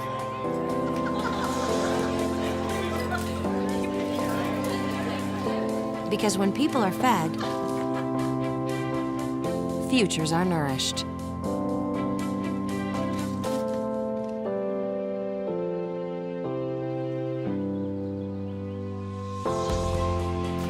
Everyone deserves to live a full life. And with your help, together we can end hunger. Join the movement at feedingamerica.org/actnow.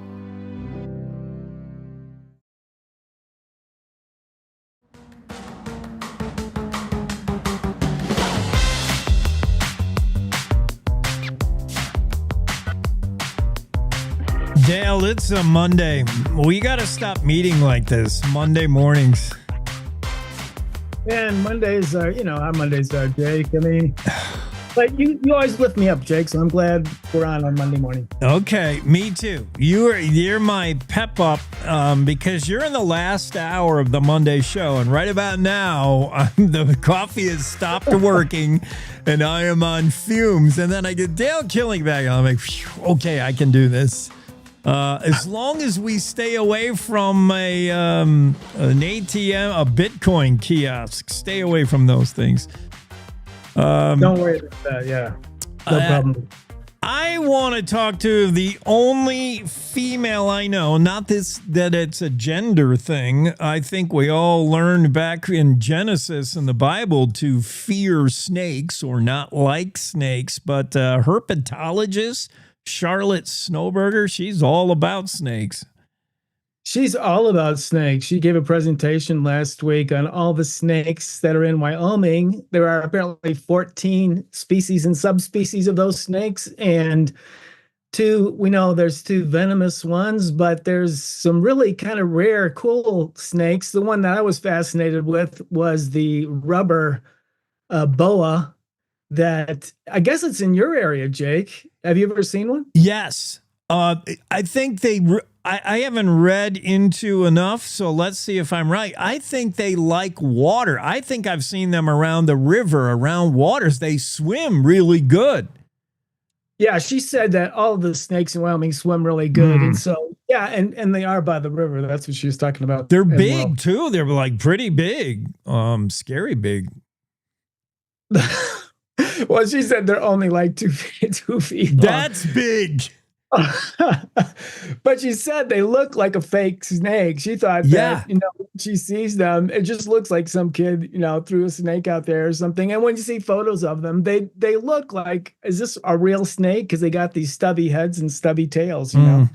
So it's weird snake. You're right. They do look kind of fake. It looks like somebody's messing, but they look, when you're swimming in the Snake River, and that's where I saw one last, you're just enjoying a little swim, and there comes one slithering by you. They look big. Yeah, sure. Any snake in the river. Yeah. It's big to me, for sure. Right. Where does this young lady do her thing? She's Wyoming based. Yeah, Charlotte?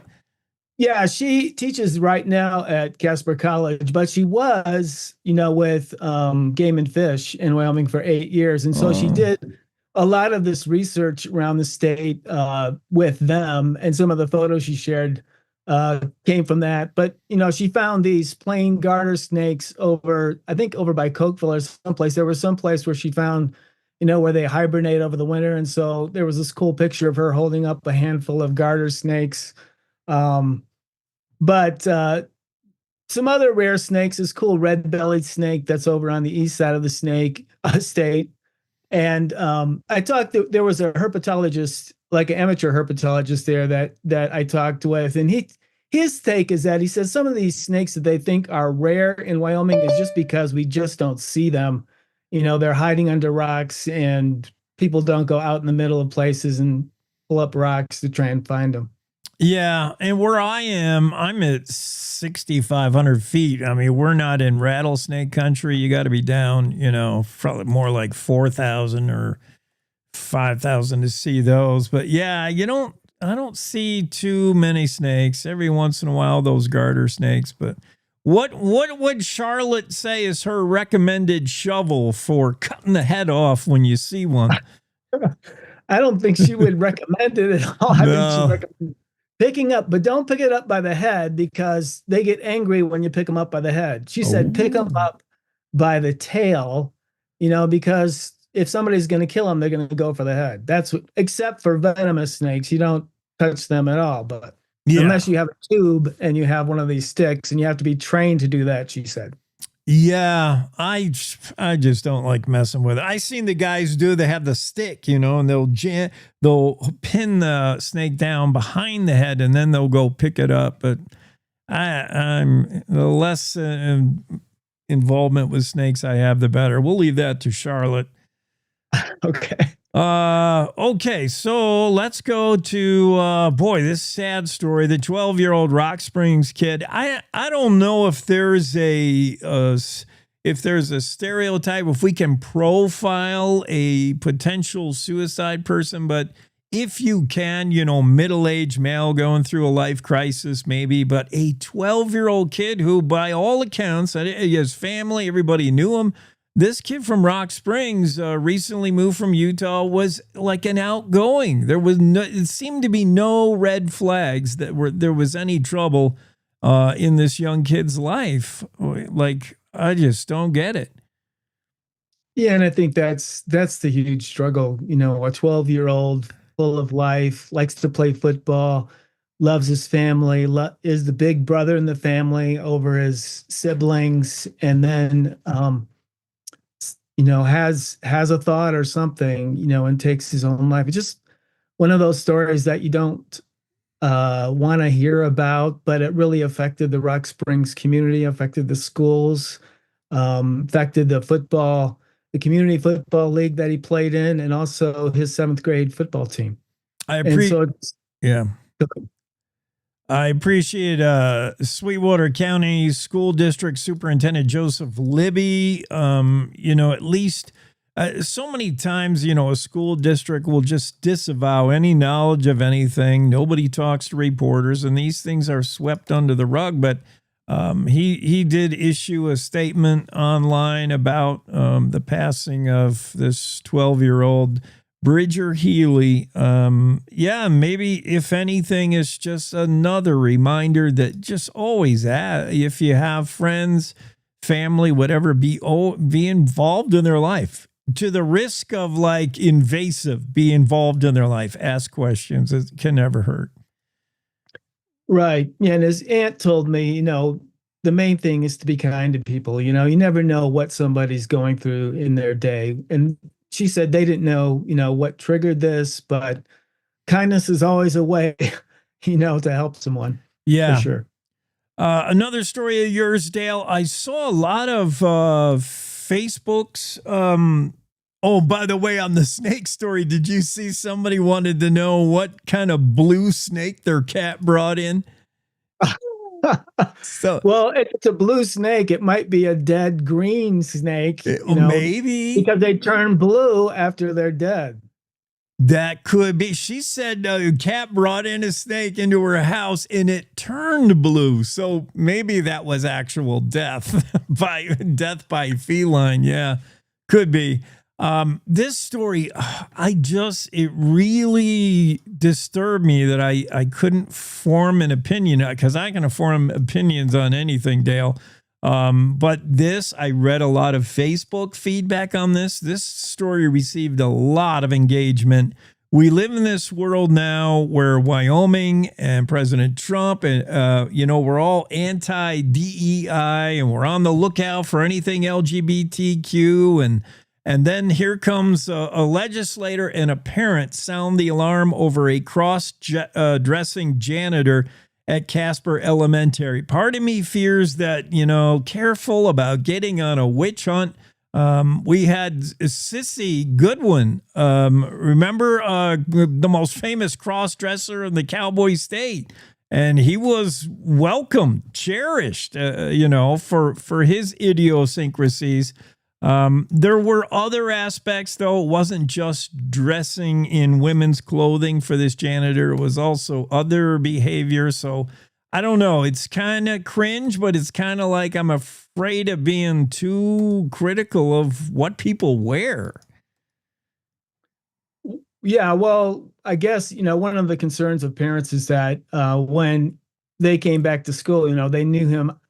This is what I've been told. They came back to school, the person that they knew without cross-dressing was cross-dressing and asking to be called by female pronouns. And so that was a big concern of the legislator, because of the laws that were passed. Is this person using the correct bathroom? Is this person asking children, to call them by another pronoun? And parents I've talked to are just concerned that, or I've dealt with, are concerned that these kids are being confronted with, kindergartners are being confronted with the whole issue of sex, changing sexes or whatever, know. And so they just don't want, as a parent, they don't want to have to deal with those conversations at such a young age. So they're asking if this person can work at some other place, some other school, where there's older kids, not in elementary. I am going to a school board meeting tonight. I don't know if that's going to be a topic of conversation, but I'm going to go there to see if there are some more concerns about that. That's true. It can be confusing for younger minds, K through 4 or elementary. Maybe it's a better fit at a high school. But Dale Killingback's story that popped out on September 15th, cross-dressing janitor at Casper Elementary is, I can also see if it happened just like overnight. All of a sudden you come back to school and you knew that janitor was Mr. back then, and now he's Ms., and it gets kind of weird for a second grader, I would imagine. Dale, am I to understand this is the trifecta of goofing around with guns while drinking at the F.E. Warren Air Force Base? I know this isn't recent. This happened all the way back at Super Bowl last February, but it is the third incident I know of where it's like a frat party at the Air Force Base. Playing beer pong, drinking, and then you got guns pulled on each other. What is going on at the Air Force Base? Yeah, this goes back to a Super Bowl party, and it was actually, they apparently rented an Airbnb off base. That's why the sheriff's department's now looking at it. But yeah, they were playing beer pong, and somebody said something about this guy looking like a character in a cartoon, and it was referenced to a racial character. And so this person pulls out a gun, threatens to kill everybody that's there, and then there's a response, to get this guy out of the Airbnb and on his way back to the Air Force Base, and now he's facing some aggravated assault charges. Yeah, it's just so it was definitely something that I think surprised, according to the affidavit, surprised everybody there. But it's just collegiate-like behavior from our military, from Air Force person. These guys are all walking around with guns. I mean, should they really be playing beer pong at a Super Bowl party? There needs to be more supervision there at the F.E. Warren, I think, because that's the third incident now we've seen with firearms and alcohol. That never mixes well. Dale, I think that'll do it for us on a Monday. Okie doke, Jake. You have a great one. Carry on. Thank you. You too. All right, bye-bye. Dale Killingback of the Cowboy State Daily Show's got several stories. Meet a herpetologist. I didn't even know what that was. That's somebody who kind of likes working with snakes. You'll learn more about snakes than you ever wanted to know from Charlotte Snowberger.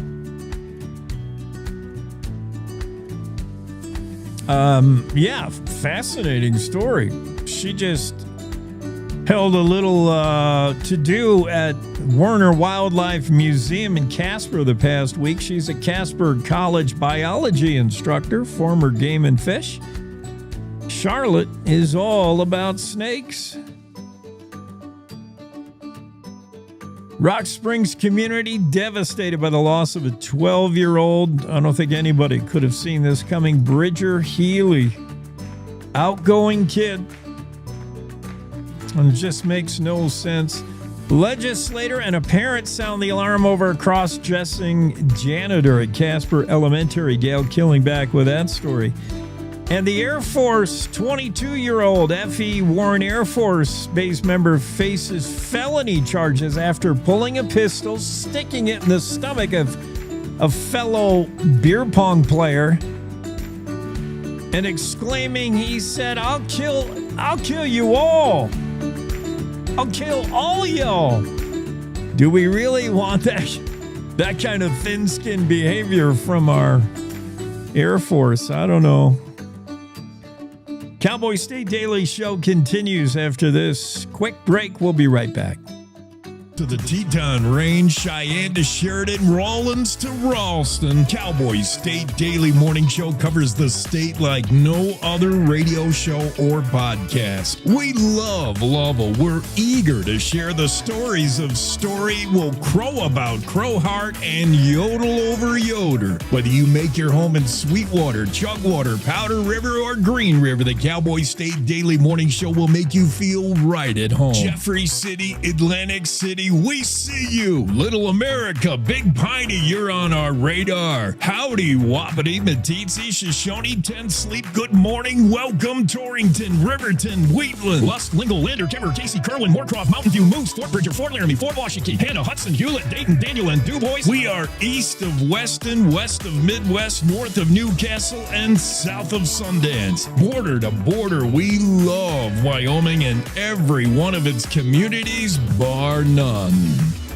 This is the Cowboy State Daily Radio Network. Nestled between Casper Mountain and the North Platte River, you'll find the heart of Wyoming. With a bustling downtown centered around our outdoor haven, Casper is for adventurers, freedom seekers, and rule breakers who find beauty off the beaten path. So if touchable history, a vibrant community, and uninterrupted outdoor recreation define your travel itinerary, allow us to welcome you to the one and only Casper, Wyoming. Plan your trip at visitcasper.com. All right, look at you taking the stairs. Who are you? We're your lungs. We are proud of you for quitting smoking, but you still may be at risk for lung cancer. A routine cancer scan can detect it early when it's more curable. Good to know. Well, I gotta go somewhere. So do we. Listen to your lungs. Get a routine screening that could save your life. Talk to your doctor and learn more at savebythescan.org. I think I finally found. Hey, how you doing? Hey, Mason. Hey, Mason. Got a new house. It's looking pretty cool so far. A place that I call home. I'm teaching Louise how to cook some lasagna. It only takes a spark to make a fire start.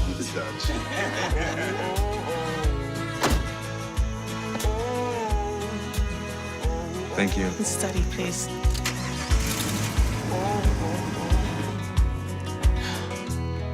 I think I finally found a place to make my own.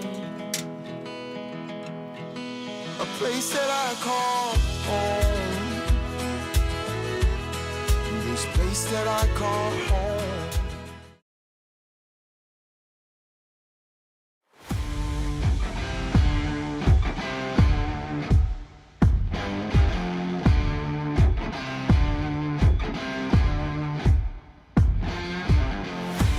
Let's get back to it. The Cowboy State Daily Show with Jake, and we welcome into the discussion Phil Tagami. Here's how you know this name. And Phil, we've never met, but I already know this about you. You're somebody who sees things through.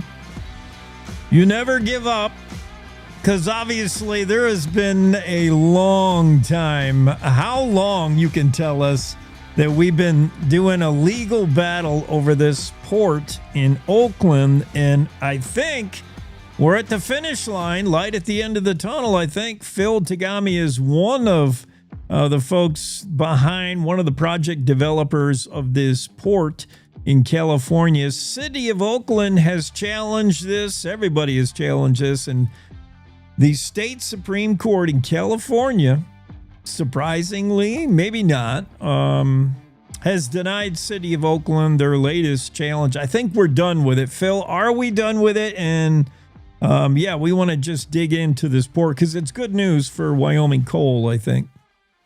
Good morning. Thanks for having me. Yes, it's been quite a long battle. We filed our first complaint against the City of Oakland in December of 2016. But we have been involved with this project since early 2009. Wow. And this project's always been intended to be a rail-served bulk marine terminal, a multi-commodity bulk marine terminal. And the city knew that from the onset since 2009. And they went through a process in 2015 through what we really refer to as a sham hearing to determine that they wanted to prohibit certain commodities. And our entitlements and our vested rights in this facility was to be a market rate bulk marine terminal that included all commodities and excluded none. So at the point where they wanted to pick and choose, the real question was, when do you stop picking and choosing based on the political winds or the political calculus of the moment? And we just could not let that continue if we were going to hold up our end of the agreement and operate a market rate multi-commodity bulk marine terminal. But most importantly, we're not in a position to be able to pick and choose for the marketplace. And there is this thing called the Commerce Clause and a Rail Act and a Shipping Act, and we need to follow the law and the federal rules as they are as it relates to interstate commerce. And I think the city of Oakland needs to take note of that as well. Yeah, that's an aspect of this project I didn't really consider, or it never came across to me. David Madison, I was just talking with him earlier, and he said to ask you about it. It's the OBOT. We're talking about the Oakland Bulk and Oversized Terminal. Phil Tagami, one of the big investors behind it. So the intent was not to be just a coal port way back when. I mean, you want to ship a lot of things out of there, and I guess the aspect of the port, the deep water, means you can get bigger ships or carrying more bulk, a heavier load. But it's not only coal. Give me an idea of back when you thought of this plan, way back when, what you thought you would be shipping out of there. Was coal in the back of your mind? Was it in the front of your mind? Is it going to be a major player, major commodity that's going to come out of this port, or just what percentage? When we first looked at the Oakland Army base, and I'll say the former Oakland Army base, the real exercise was how to responsibly put this land into reuse. And so the challenge was to solve the infrastructure for some 340 acres. And that included land that was controlled by both the Port of Oakland and land that was controlled by the City of Oakland.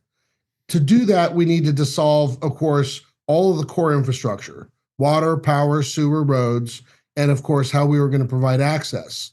And because the site is rail served, we looked at the best way to address reducing vehicle emissions and truck trips to West Oakland by enhancing the rail and solving decades-long problems that the Port of Oakland's had with constraint on their rail by addressing an area that we call the 7th Street grade separation, in the colloquial term, grandma's yarn basket is what we call it in the rail industry. And so that was the solution. The bulk marine terminal came about from the standpoint of having the rail access in the deep water, but also knowing that Southern California ports, due to the large amount of containerized cargo that goes through those facilities, needed relief, and that Northern California could provide that solution. There are some 15,000 commonly shipped bulk products through marine terminals. And in looking at the top of the list, iron ore, copper concentrate, soda ash were all on the list, and including Western bituminous coal. Our original prospective tenant for this site that spent a lot of time with us on the project was a company called Kinder Morgan. And in 2010, they had provided the city of Oakland their analysis that they thought about 34% of the potential commodity through this facility would be Western bituminous coal out of Utah and other coal products out of Wyoming. But that was their estimate, if you will, as they started to look at the project. That was not an issue in 2010. This didn't really become an issue until 2015, when a newspaper out of Sevier County called the Richfield Reaper in Utah wrote that they would like to ship upwards of 10 million tons of coal out of the port on an annual basis. We had no agreement with them. This was just a local official expressing his aspiration. And that turned into a firestorm of media and accusation from a number of environmental groups that were really looking for a campaign, and it gave them one. And so we've spent the last decade, if you will, the last 9 years in this fight, some 14 cases, some 312 pages of rulings. About 40 judges have been involved in that process on both the federal side and the state side, as well as the courts of appeal. So if we look at it, there was the federal case, there's the Ninth Circuit Court of Appeal, and then the en banc, if you will, that was the city asking to appeal the Ninth Circuit's ruling on the federal side. Those issues were all over the city's breach of what we refer to in California as a development agreement, which laid out what the terminal was and what the rules were and what our vested rights were. Beyond that, in our opinion, in retaliation for winning the federal case, the city went to then just cancel the lease, saying that we had failed to build the terminal.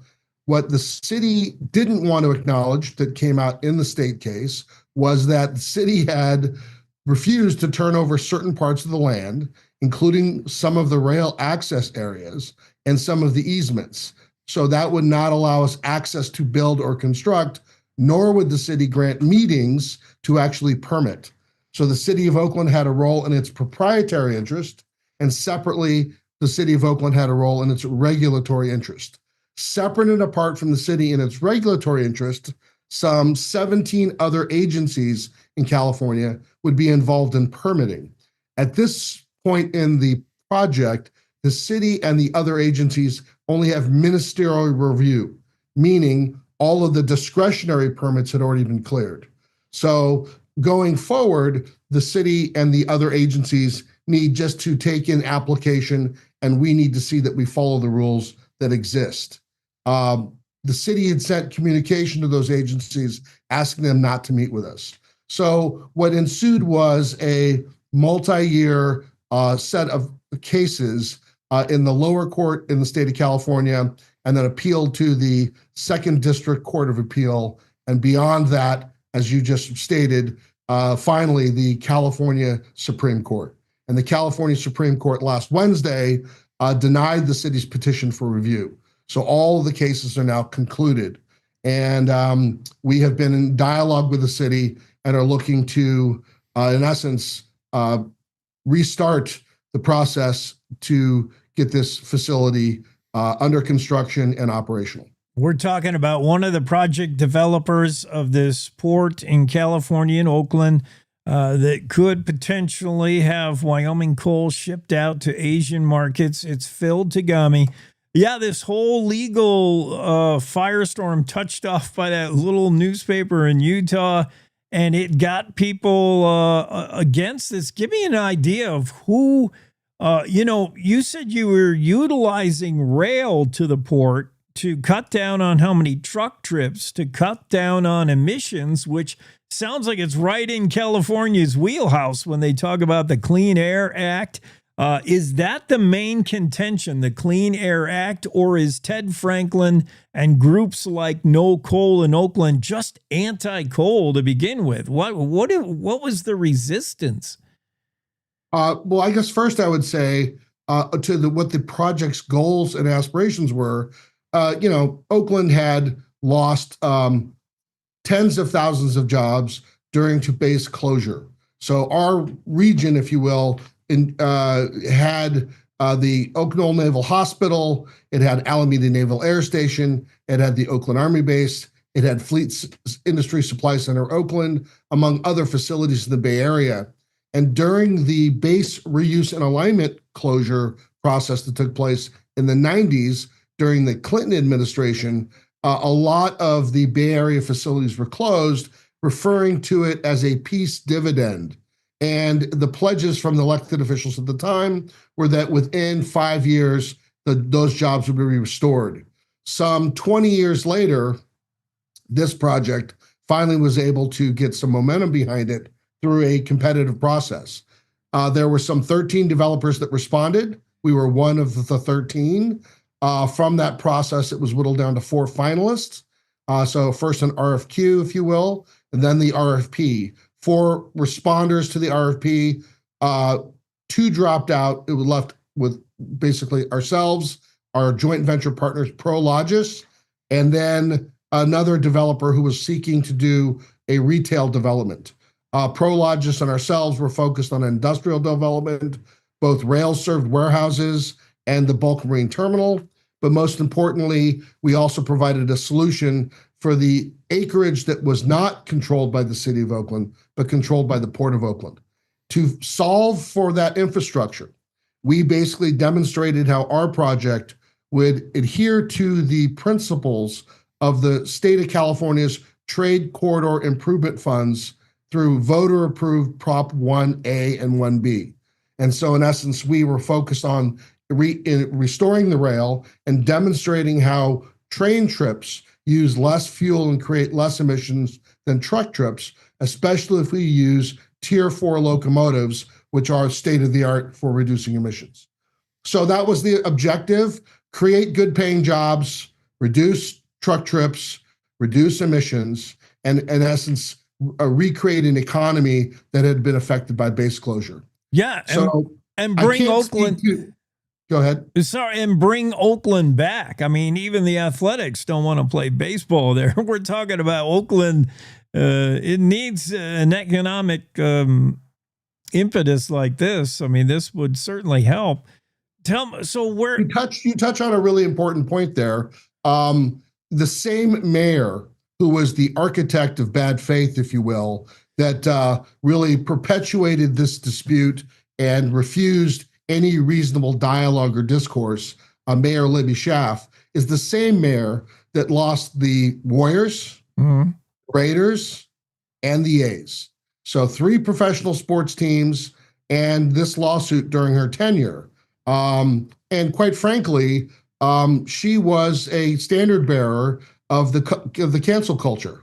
So the notion that we were basically very proud to be providing solutions to the infrastructure, creating those good paying jobs, and responding to what industry needed, but not willing to wag our finger or decide for the marketplace what could or couldn't be shipped, we were then considered by her to be the deplorable, and she was not willing to meet with us or work with us. Phil, careful what you wish for. It looks good now. Are we finally green-lighted? And if you thought the legal battle was something, now the hard work begins. How do you go and find the partners who you probably got to go get fundraising? You got to get backers. A lot of people fell off the pace during this whole legal thing. Is that where you are now? You're trying to bring in partners, get this thing on the ground. You say this is going to take 2.5 years to see a ship come out of there. Well, that's really just a practical reality of the amount of work that needs to be done. The finance side of the world here is not quite as grim as some would like to report. We've pursued this project without taking loans. So there's no debt on this asset, and the monies that have been spent to date have been out-of-pocket monies. And we have a tenant in possession of the property, which is Insight Terminal Solutions, which is controlled out of interest in Southern California. So they are in the state, domiciled in California. The company is a Delaware company with roots and ties to the state of Kentucky, but they are in possession and they are responsible and responsive. So we're quite confident they'll do their part. They lease some 19 acres of the 34 acres that we control. The remaining portions of land are used for some warehouse operations and our rail operation. And we've been operating the railroad for 14 years. So kind of the missing piece that the local media kind of doesn't want to cover is that all of those funds we were referring to that benefit the city land and the port land, separate and apart from our lease area, was only available because we had control of the rail operations. And so in conjunction with the Union Pacific Railroad, and Burlington Northern Santa Fe, operating as West Oakland Pacific Rail and Oakland Global Rail Enterprise, we control the last mile service for the Class 1 railroads, and being able to then provide rail service to the other customers on that last mile, and critical to be able to make that link then to a bulk marine terminal.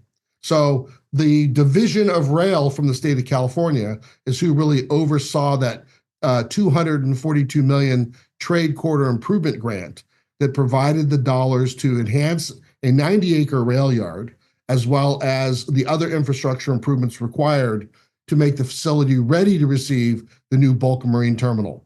Because these facilities are purpose-built, we'll be really focused to make sure that we understand the basic commodity lineup, but there's some flexibility built into it. So very similar to other facilities. An example I'll give you is Wharf G in Long Beach, California. This facility will be designed to be able to handle multiple commodities in different commodity classes. Phil, let me ask you one last thing. This is good news for Wyoming and getting its coal to Asian markets for sure.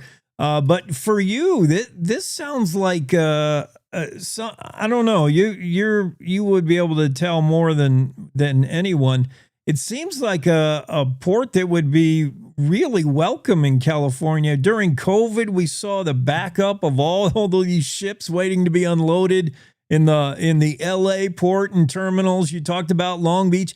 One more port in California seems like it would be welcome with open arms, especially one with rail service like this. You'd think this would be a no-brainer, much needed and welcomed in California. What we hear from the industry is that is in fact the case. So there are a lot of companies that would like to have the certainty and access to really a properly, or I should say, a modernized bulk marine terminal for their commodity. We're not in the business of picking and choosing. Our tenant, ITS, that is really in their purview. We're there to provide them all the support that we can so they can operate responsibly and in a commercially viable manner. And I think that's part of the conversation that always needs to be brought to light when we talk about these types of facilities. Is it's about providing the not only the service, but the appropriate rates to make sure that the business case can be satisfied. So we have to have a beneficial cargo owner with a commodity, as well as a customer somewhere else in the world that needs it. And the longer they need it, the better. And so we want to make sure that we are there to assist that flow of commerce. And again, supporting the economies of Wyoming, Utah, Colorado, and any other state, including California, that wants to get their commodity to market, but also respects the fact that there's a job creation, not just in Oakland, but a job creation at the origin of the commodity that needs to find its way to market. Phil Tagami on the show. He's one of the project developers behind the bulk marine terminal in the Oakland area that looks like it's going to move forward, as the city of Oakland wanted to decide what goes on the ships and what doesn't. And that's getting down a rabbit hole when you talk about coal and other things. What do we want to ship out? What do we not? That's just not common sense. Best of luck, Phil. Thanks for your endurance, perseverance with this, and I hope everything starts flowing for you. Thanks for having us. You bet. Have a great Monday. Phil Tagami. And that story, David Madison, keep following that. It's good news for Wyoming coal. It's good news for a lot of people who want to ship commodities out of the United States and out into the Pacific. We'll do some more high school sports. Let's go to high school football after this break as we make a run for the finish. Wyoming is the Cowboy State. From corner to corner, there are so many stories to be told, and more cowboys and cowgirls are turning to the Cowboy State Daily News team to keep them in touch with what's happening both locally and in other parts of Wyoming.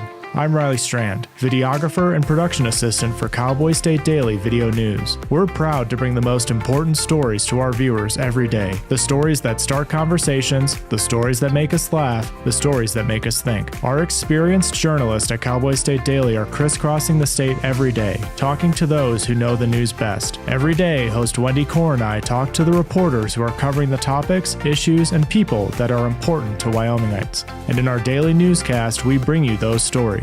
Tune into the Cowboy State Daily Video Newscast every morning, only on cowboystatedaily.com.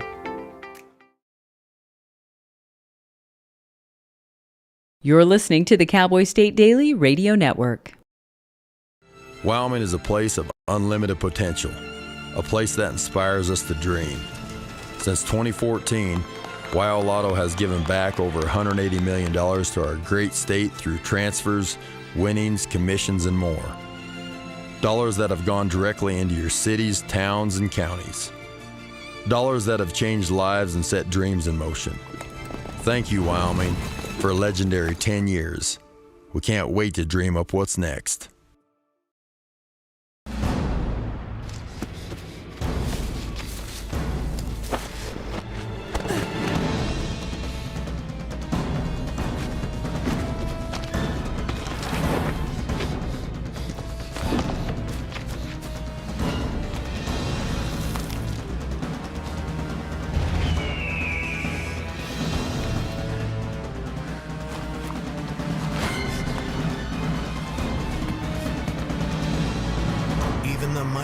Might not see it coming. It's prediabetes, and it captures 1 in 3 adults. You may not even know you have it, but you can escape. Take the 1-minute prediabetes risk test to know where you stand. With early diagnosis, you can change the outcome and prevent or delay type 2 diabetes. Be your own hero on smartphones everywhere at doihaveprediabetes.org. So I wanted to talk with you and your mom today, Lily, because of some of the changes your friends and teachers have seen in you lately. And along with the incident the other day, you were with Derek when he was caught selling marijuana. Yeah, he was selling it. Honey, we know. But we care about you and want to know what's going on. That's right. We'd like to understand it better and see how we might help. And if weed is a part of it, we want to make sure you know about the negative consequences for someone your age. So, can we talk? Talk. They hear you.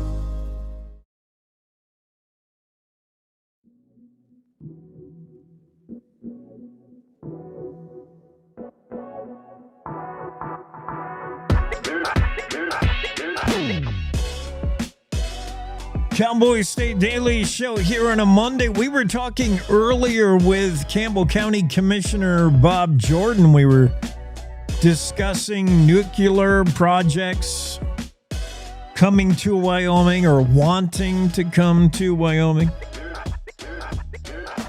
And Bob Jordan brings up a good point. It's like a two-headed snake. You don't know which end's gonna bite you. This might be something for Charlotte, the snake charmer. It's like a two-headed snake when you talk about these nuclear opportunities in Wyoming. They're exciting. They sound great. They bring money. They fit into the energy portfolio of the Cowboy State. But Bob Jordan points out there's a front end and there's a back end. The front end of nuclear sounds wonderful on paper. We're going to make these modular nuclear components and there'll be all kinds of customers for them. These are smaller, scaled down. It's like a small nuclear power plant that could run a university. It could run a hospital. It could be hooked up to get you off the grid. It sounds super good, but then the back end, as Commissioner Jordan points out, what do you do with the spent nuclear waste? In the case of Bar None and Radiant coming in there, Radiant Energy would be required to take back the spent fuel from, they would be in containers similar to your 40, is it gallons? They do propane in. It'd be similar to your 40, I think it's gallons. Similar to your exchange, your grill propane tank. And that would be the kind of the size of the spent fuel. And then Radiant would then be required to dispose of that. And there is kind of no disposal for spent nuclear fuel. It doesn't dispose very quickly because of the long life it remains radioactive. It would be buried, and it would be buried in the bar none area. That would be the requirement. So that's the back end of nuclear. What do you do with the spent fuel? Does Wyoming want it? Most people don't. At the very least, most people are nervous, anxious, skeptical about burying nuclear waste in Wyoming. And then at the furthest end, it's a hard no. We don't want to be the national repository for spent fuel we get. One of our listeners chimed in out a text message on the studio line, says, Jake, I'm listening to your interview about nuclear fuel. I live in Bar None, and my main concern is there's no federal place to store nuclear waste. It's true. We had Yucca Mountain idea back in 2009, and that didn't pan out. There is no federal repository for nuclear waste. It would be a case-by-case basis. And with all these out-of-state nuclear companies wanting to come to Wyoming, they would bury their waste in Wyoming. So you'd have it piecemealed everywhere. And our listener also goes on to text the waste, therefore created, would remain on site forever in Wyoming. And for this reason, our listener said, I was against having radiant energy in Bar None and in Wyoming. It would be a permanent storage facility. And that's one of the concerns of County Commissioner Bob Jordan, Campbell County Commissioner. As soon as you start okaying these one-off projects, you start making Wyoming de facto national repository for spent nuclear fuel, or maybe not. But the lack of somewhere to put spent nuclear in the United States is a concern. What state is it going to be? Nevada? We tried that. Wyoming, that's in the middle of nowhere with a lot of wasteland already. It is concerning.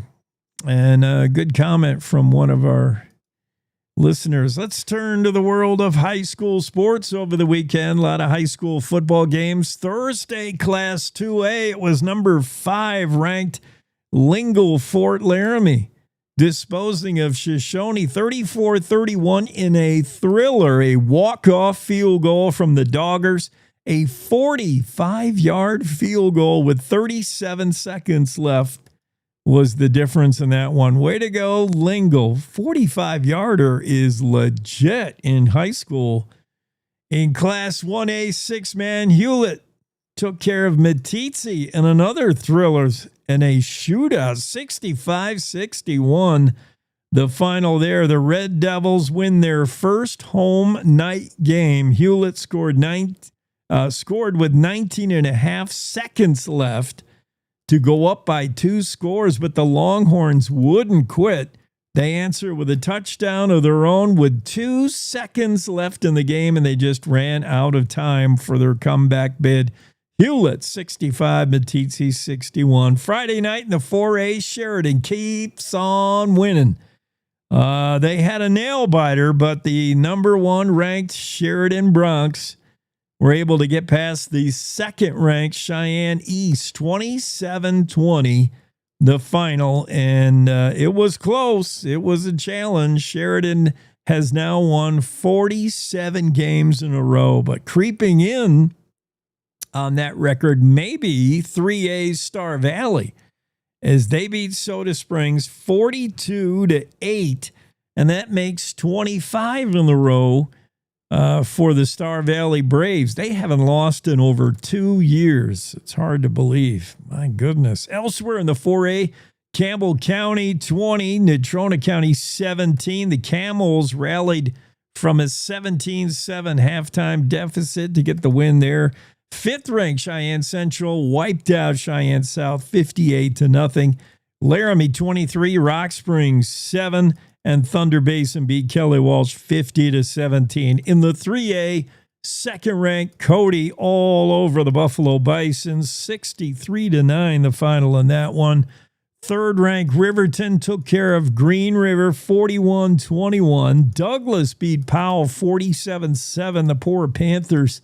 This is a rebuild year for them. The Bearcats swarmed them big time by 40 points. And fifth-ranked Lander 50-18 over Evanston. Out-of-state games included that Star Valley game I talked about. Top-ranked Star Valley Braves easily passed Soda Springs 42-8. Jackson Bronx, right here in Jackson, beat Bear Lake, Idaho 45-7. All these games taking place over the weekend. High school football on a Friday night for most teams, and one Thursday game. What are we up to now? We got a lot of the weekend stories in the book, so that was good. We did this day in history. I did want to talk about the research from Popular Mechanics. A fingerprint taken from Stonehenge changes everything we know about its mystical origins. Chemical fingerprint taken at Stonehenge's altar stone reveals it is not from Wales, as previously understood. All those big giant stones at Stonehenge believed to have been from Wales. Instead, researchers believe, through whatever process they use to figure out where stones come from and how old they are, they believe the stone came from the Orcadian Basin in Scotland, roughly 466 miles away from Stonehenge. So just the mystery of how or why Stonehenge was built. Like, what was somebody doing with these big giant rocks and these altar-like formations? Just to know they constructed that on site is incredible enough. But to know that they went out of their way, truly out of their way, 466 miles to bring the stone there.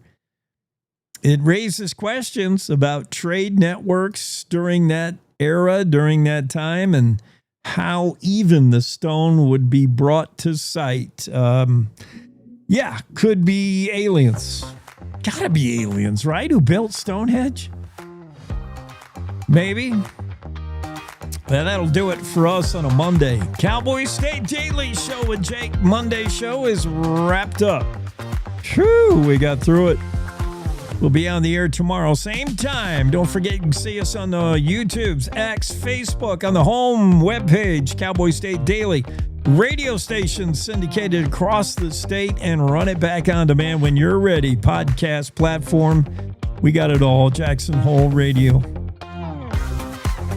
and Cowboy State Daily Show. That'll do it for us today. Good morning. This is the Cowboy State Daily Morning Show with Jake. The new way, Wyoming.